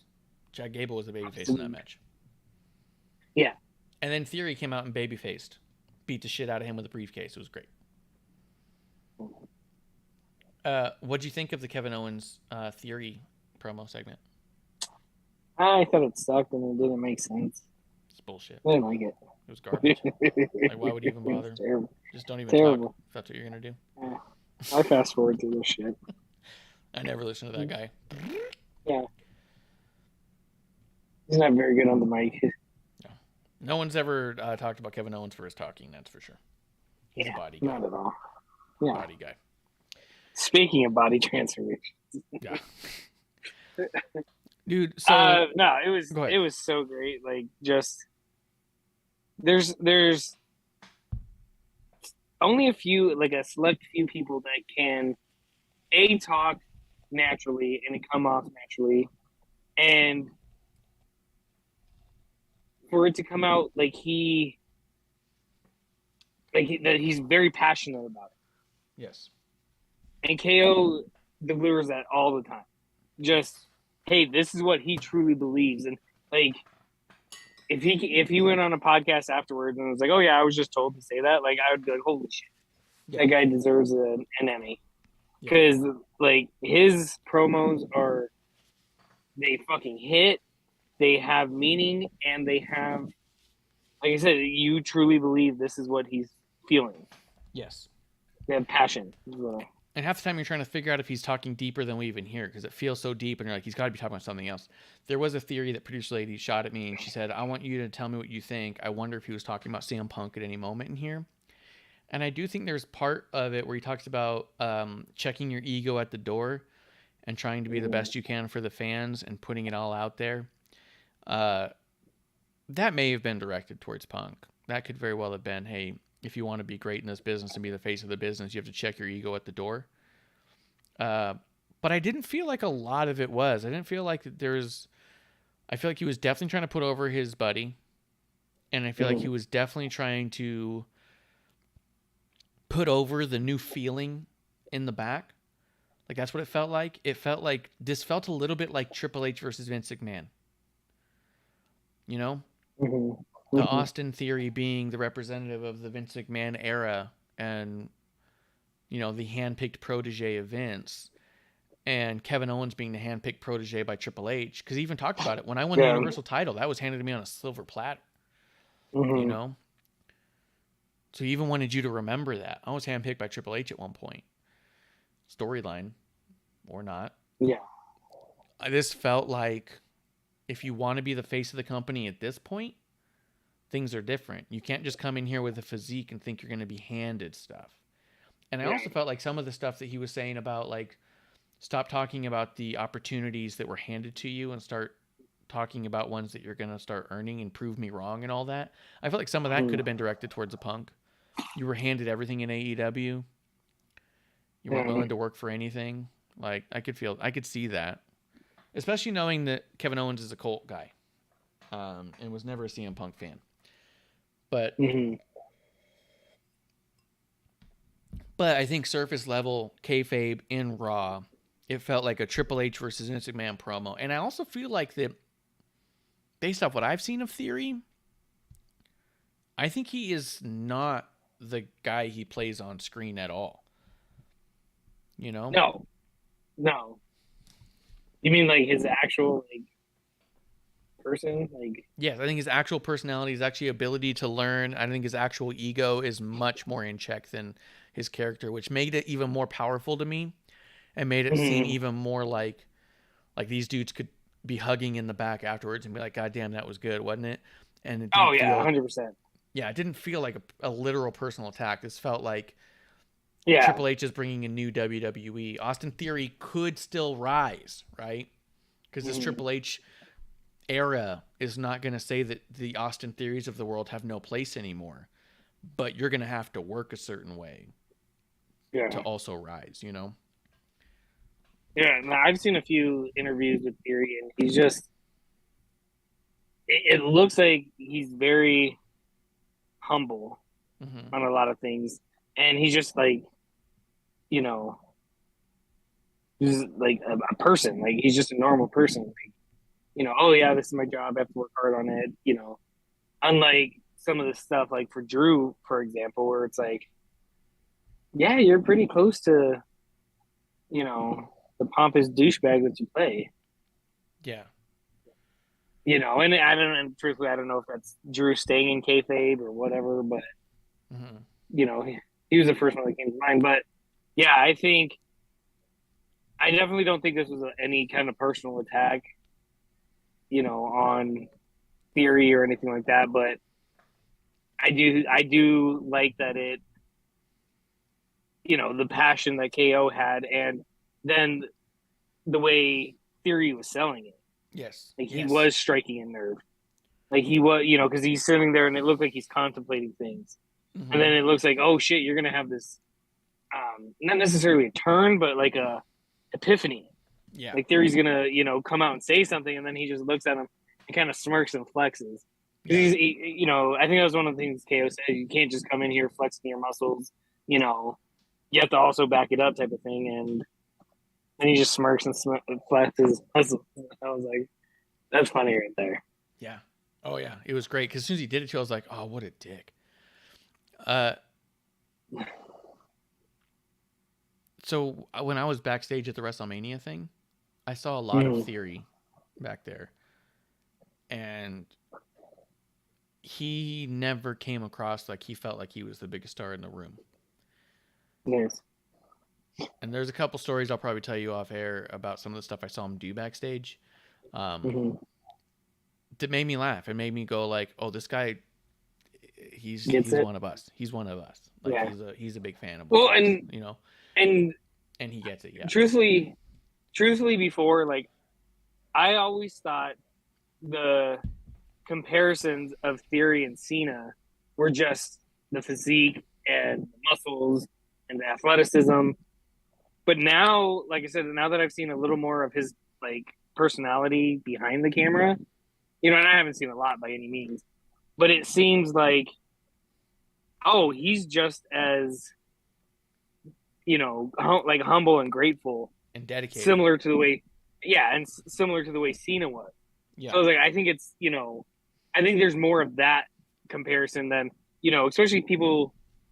I've heard things in the people from the industry compare him to Cena, and I'm like, at first I was like, what? I don't get it. Like, I was, yeah, he's young and he's big, cool. But then, like I said, then you see, hey, there's also a lot of personality traits that are the same, and like you said, dedication, and I think he is really grateful and happy and humble to be where he is right now. Yeah, I think so. I was watching him work on his match a little bit with Ricochet, and that was really cool to watch too, and seeing them afterwards talking about it. Like, it was pretty cool. But yeah, Kevin Owens, barn burner of a promo. Yeah. I liked him saying, "You think your broken nose is just the beginning, bitch." Like, because Theory's nose got busted a little bit there. I'm excited for this match coming up. Do you think they get to a point where they try to take the briefcase off of Theory? I think they need to, and they have to at this point. Because Theory's lost a lot of matches. He was handpicked and didn't earn a spot into the Money in the Bank match. And he's lost several matches since being Money in the Bank champion, or briefcase holder.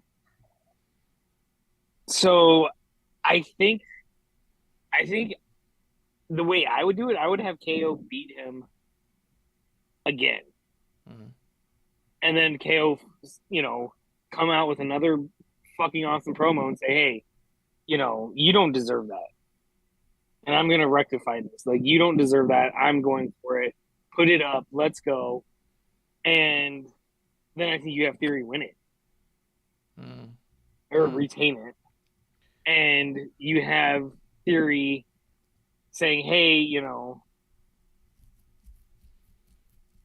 want him to say, hey, I don't, show up for all my matches, but when it counts, I do, type of thing. But not exactly a babyface turn, but like a double down on this is the right decision. Yeah.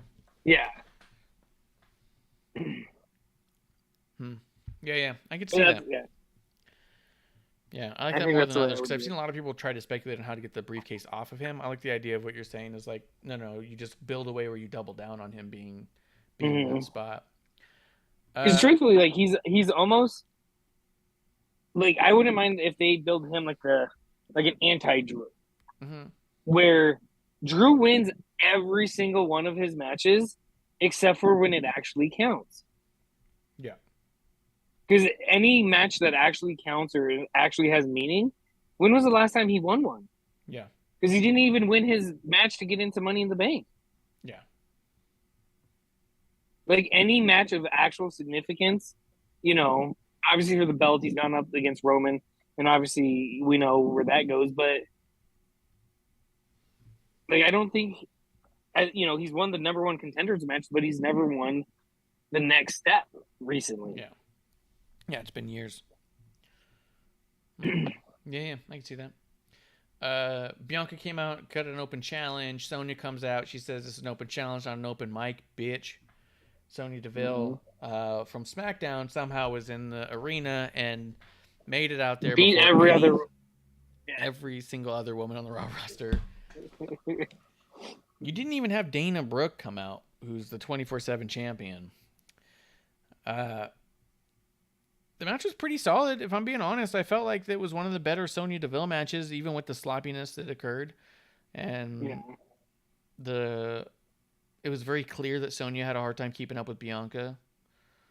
But I did feel like that Sonya was having a better match than normal, even with her wardrobe issues. And she was having a hard time keeping it on there for a little bit. Yeah. I almost wonder if she works on gear more for looks than anything and doesn't consider too much about, like, if this zipper is this way, is it going to be pulled apart? Like, I think a lot of them put them in reverse. A lot of the zippers, I think, go in reverse, so that doesn't happen. But I don't know. I'm not a wardrobe maker, seamsters, or whatever. I don't know how any of that stuff works. But it did seem like an issue that was in the way. What do you think of the match? You think it was any good?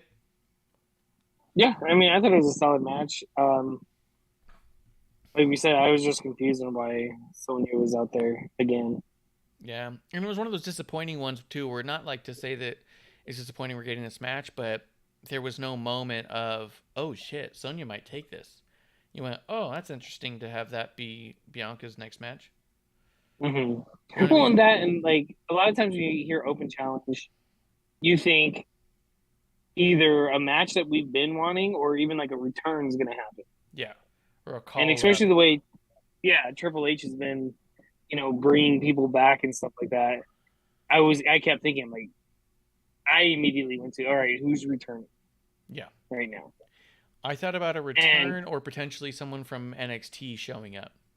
Yeah. And then I'm thinking, does Bayley answer it, or and they didn't even tease towards that. Like, I was like, even if Bayley, like, can you imagine Bayley's music hits? She walks, to the entrance. She's got her, gear on and stuff like that, and then just laughs and turns and walks away. Oh yeah, that'd been great. I think that would have been so significant. Yes.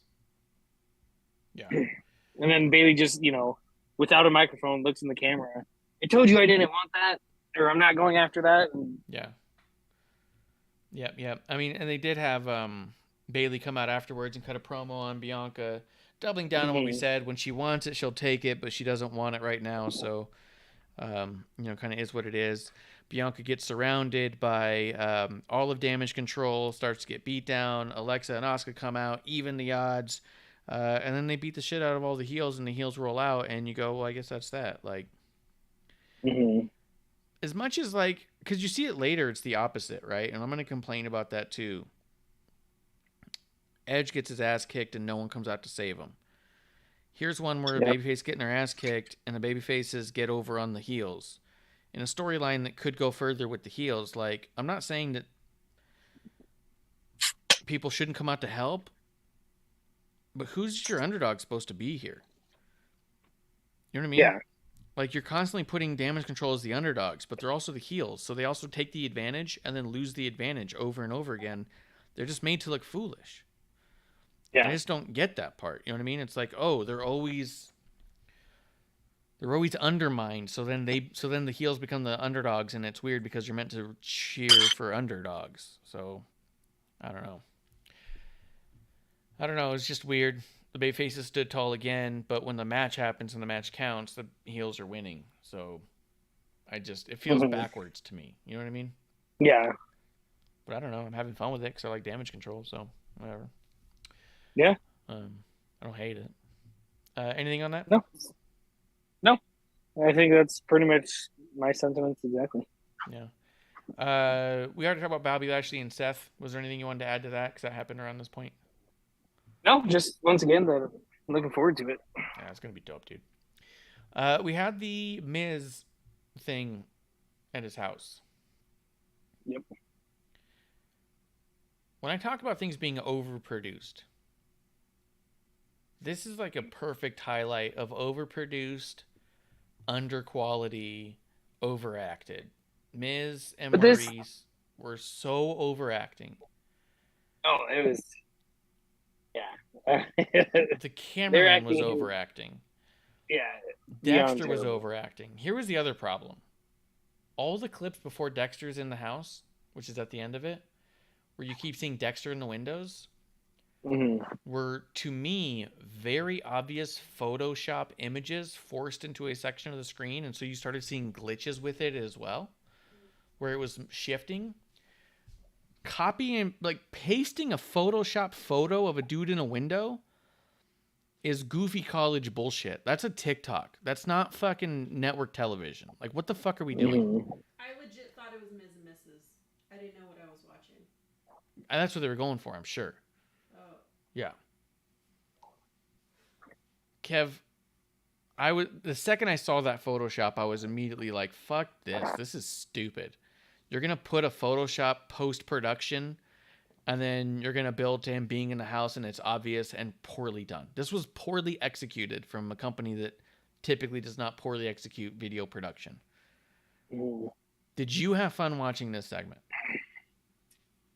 No. I was honestly hoping you'd say yes. Because I really wanted you to defend this segment against me.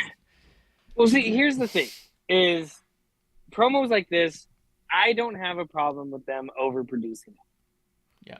The overacting just sucks just because it's bad acting. Yes. The Photoshop, like, I didn't notice, because here's the bad thing about all these Miz spots right now, is I find myself not looking at the Miz when he's on TV. Yeah. I'm constantly just looking in the background, trying to find something, like, oh, what am I going to miss here? Like, where's Waldo? Like, there's something's going to pop up. I turned away for something or looked at my phone or did something, but when I looked up and on the left window, when they first showed a face, I wasn't even sure if that was Dexter Lumis. And I looked and I was like, was that Dexter Lumis or is that somebody else? Yeah. Is that like a lackey or something? Like, at first, I legitimately thought it was Kross. And I was like, oh shit. I was like, that doesn't make sense. And then, then I watched and I saw him over there, in the other window. Then I'm like, is this, like I said, are there more than one? Is somebody, helping Dexter and stuff like that? And it just, like I said, it takes away from what I think they're trying to truly accomplish when you're trying to focus and pick up on stuff in the background. Yeah. And with that being said, like, the segment I don't think was terrible. But like I said, I find myself being distracted by trying to find stuff in the background than what's trying to actually be portrayed. That's the reason why I didn't enjoy it. All right. I think I trashed it enough. We can move on to the main event. I don't need to sit here and just trash it the whole time. It was as throwaway as it gets to me. And the bad Photoshop thing was just really frustrating because I was like, that's amateur hour shit. Do you think Dexter Lumis is cartoons show up on the auction? It should. Some of the other ones have in the past. Oh, have they? Definitely wouldn't put a bid on it. I mean, it's cool. He did a good job with it, but yeah. We did have Dominic Mysterio against Edge in the main event. The match started good, and then they just decided to fuck that ref and everything that has to do with the rules. They tied up Yeah. Mysterio into the ropes. They had everyone interfere in front of the ref. As Mysterio's tied up in the ropes, Edge just starts beating the shit out of him. Takes the referee forever to even count like he's not tied up in the ropes. The ref never tries to help him out, which happens all the time. Edge keeps going back to him while he's tied up in the ropes. The match fell the fuck apart at the end for this convoluted spot fest that just didn't have to happen. Just DQ the match and do the whole thing. Or it'd be a no DQ match. Yeah, or change it up somehow, like maybe even have Judgment Day talking to the ref on the side, or pull the ref out. You know what I mean? Like, and then have the ref upset about this, because what did he finally? How did he finally get disqualified? Rhea handed Dominic the chair. No, it was before that. Interference from the Judgment Day, Rey Mysterio. Yeah, finally, after several people interfered, like the fourth interference, the referee was finally like, all right, forget it. I'm going to finally disqualify this. And it just took fucking forever. That was the other thing. Disqualify the match earlier. You had so many interferences that if it was going to be DQ'd by interference anyways, just do it on the first one. And then let the other shit just be action. Yeah. Well, even just, don't even say DQ, like, hey, here's the winner.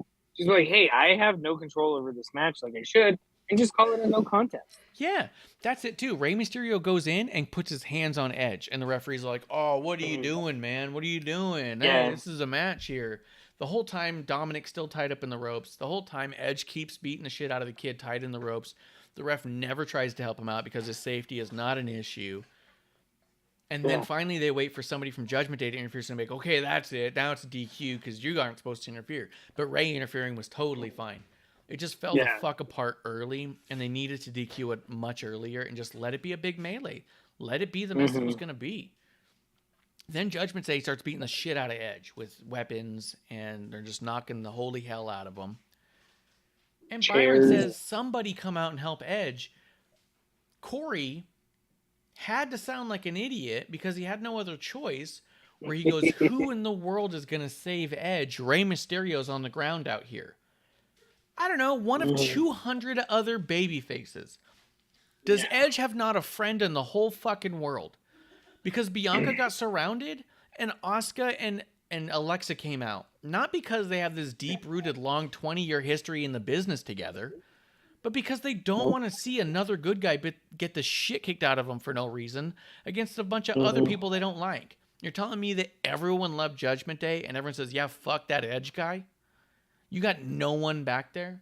No producers? No referees? Where's AJ, damn it? Who? AJ? AJ. Yeah. Did AJ and Edge ever team? You know what I mean? Has Edge ever teamed with anybody back there ever and thought, hey, that guy's a good dude? It made Edge look like a total fucking chump. Everyone in the back's just watching it like, yeah, that's what he gets. Is Edge the CM Punk of WWE? Does nobody like him backstage? We just don't know it.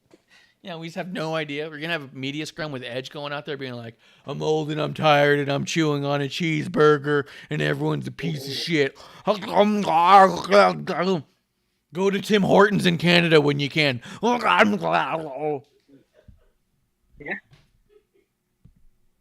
Sounds like it.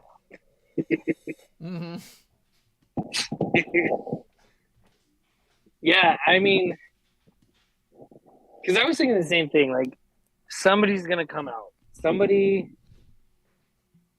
I wasn't even thinking like a legend or a return or anything like that. I was literally thinking, oh, this is a part where normally Street Profits come out. Or even a Drew. Or an AJ would have made sense just because AJ doesn't like Finn. Yeah. Yeah. AJ and Dolph just had a match against the Judgment Day. Where are those two dudes? Yeah. Go ahead. Yeah. They legitimately are a part of this storyline.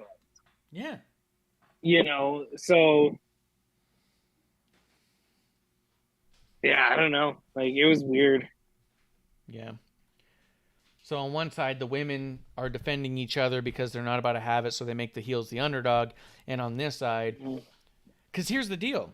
You still have the Judgment Day outnumbering the good guys, and they still have weapons. So have an AJ come out and get laid out. Have Dolph Ziggler be right behind and get laid out. just so it doesn't look like no one gives a fuck about Edge. You know what I mean? Mm-hmm.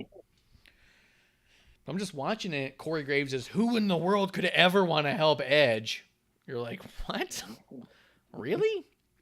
No one? He's got 0 friends, huh? You got Dom getting pegged by Rhea and smacking around Edge with a chair, and you don't got one person pegging Edge in the back? I don't believe it. What goes around comes back around the back. Twice sometimes. Someone's got to be coming up the rear. You know what I mean? Yeah. Yeah. The old caboose. The old caboose. Choo choo. Choo choo. Yeah. I don't know. Even like a Bobby would have made sense. Like he was there. Mm-hmm. He's a super good guy. Yeah. Yeah. I don't know. I just feel like you could have done a number of people. Let's look at the Raw roster. Fuck it. Why not? Raw roster. Current roster on Raw. This is a really weird website I ended up on. Not what I intended to, but here we go. Yeah, AJ Styles would have made sense. Hold on. Here we go. Street Profits are still technically on the Raw roster, which is interesting. They could have absolutely come out. You got Bobby Lashley. There's not a lot of baby faces, I'm going to be honest with you. I would say Ziggler is in that storyline, like we said. Not a lot of baby faces. It's crazy, dude. There's no baby faces on this roster. You got Gable Steveson, but who knows what's going on with him? You couldn't have Gargano come out? Or... What's funny, too, is I was going to mention Gable Steveson earlier when we were talking about Chad Gable. Yeah. I'm like, wait, whatever happened to him? Like, you know, I understand he's not ready for the main roster, but yeah, I think of the pop he would have got if he would have ran out there during that. Yeah, like, oh shit, we forgot about this guy. Dude, there's almost no baby faces on Raw. This is insane. Let me read you this roster. You have AJ Styles. That's why no one helped him. That's why he's the only baby face. It makes sense now. Yeah, this is crazy, dude. Hold on, I got this roster up in front of me. You got AJ Styles. It says Adam Pearce, but he's not an active wrestler, right? You had Akira Tozawa. I mean, maybe. I missed it. Yeah, Where's our tree? You got Angelo Dawkins. Theory's not a baby face. Bobby Lashley, who we just talked about, should have. Byron Saxton's commentary. I don't know why he's on the roster page. Cedric Alexander, who knows what his standing is at this moment, and he wouldn't have made sense necessarily in there. Maybe. Gable. I thought Gable was a SmackDown dude. This roster cannot be right. I'm going to a different website. This is bullshit. Where's the WWE one? Let me see. All right, here we go. Champions, Roman. Here we go. NXT. Where's Raw? The fuck? Where is this? I'm changing it over. But I'll tell you right now, there's not a lot. So you got AJ Styles, Tozawa, Theory, Dawkins. We got Lashley, Cedric, Gable. Dude, Gable's not on Raw. Oh yeah, I guess he was. He had that match with Johnny. Why were they on SmackDown? This brand split's not holding up very well. No, it's not. Gable just got his ass kicked, so he can't come out. You got Cody Rhodes. He doesn't even have a boob, so he's out. Commander Aziz was a bad guy last time we saw him, but we haven't seen him in a long time. Damian Priest was in there. You got Ziggler, we just mentioned. Mysterio, Edge, Ezekiel, who's in the hospital last time we checked. Balor. Kevin Owens could have come out, but he's doing his own thing. Logan Paul doesn't really count. I don't know why he's on here. Riddle got his ass kicked earlier. Ford. Mr. McMahon is on their roster for Raw. How crazy is that? Yeah. And this is the WWE.com one. You got Mustafa Ali, maybe, you know. You got MVP, almost, Otis, R-Truth, and Randy Orton. So maybe an R-Truth could have come out because they might have history, but how's that going to go? Randy Orton's still injured. Reggie's on here, which is crazy. I thought he got released a year ago. Mysterio's the one in there, got his ass kicked. You got Robert Roode, who's a bad guy. Rollins, bad guy. Shelton Benjamin, I think, was a bad guy last time we saw him. He's in the same boat as Cedric Alexander. Is Who Alexander, knows yeah. what they're doing. T-Bar, I think he's a bad guy. Miz, Ciampa, and Veer. That's the whole roster, dude. Like, good guys? I forgot about Veer. Yeah. For good guys, you have AJ. I would count Tozawa. You got Dawkins. You got Lashley. Cody Rhodes. Ezekiel. But when you look at the Kevin Owens Riddle. and truly, Like, is KO considered a face? yeah, he's definitely babyface, dude. He just fucking told Austin Theory to go jam that briefcase so far up his ass he turns into Pulp Fiction, you know? But when you look at the roster and who even was available that aren't in another storyline or had a match already, like that's like, yeah, there's like no one. Just like no one. That's insane. But see, and when you said T-Bar, I was like, damn, that would have been cool if he came back as Dominik Dijakovic here. Mm-hmm. That would have been great. You know, just And like, oh face off shit. with Priest. Priest, yeah. Priest looks like he's seen a ghost. Yeah. Yeah, that would have been cool. Oh, I know this guy. Yeah. Although I do think that probably more likely to see T-Bar and Maximum Male models as Tay Bade. I think that's everything, dude. I think we've figured it all out. I think we've booked everything perfectly. I think we've been right about everything every time, and I think that I think we nailed it. Yeah, just another episode one. Just another episode one. Just out here killing the game, you know. Mm-hmm. Dude, Kevin Patrick should have come out and helped Edge. I think it would have been funny if Byron stepped in. That would have been cool and interesting, especially because we know that he can take a bump.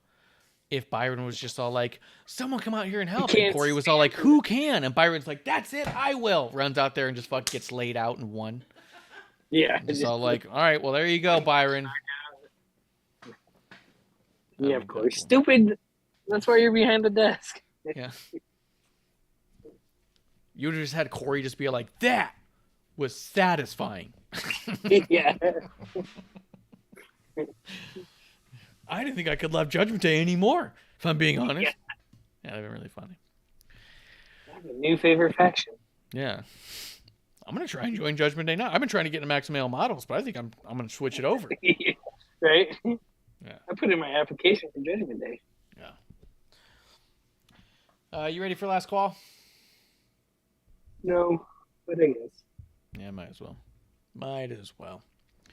Guys, tune in tomorrow night. Me, Miss Amanda Jane, and I don't know, maybe I'll see if somebody wants to come and hang out and have a drink with us, talk all things NXT and AEW as we watch the fall of the Empire and the rise of the new NXT. Kev, they teased a new graphic for NXT.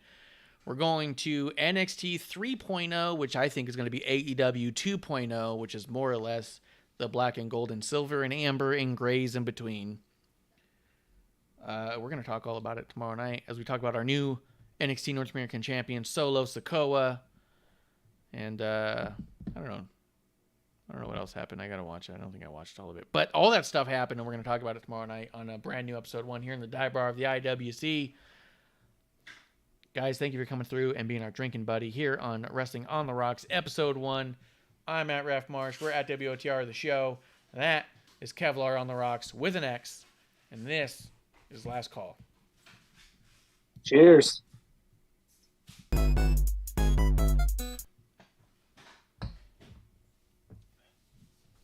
Us or buy us a drink by following and putting the I in subscribe on Twitch, or subscribe and review our podcast on Apple Podcasts or wherever you listen to us. Cheers!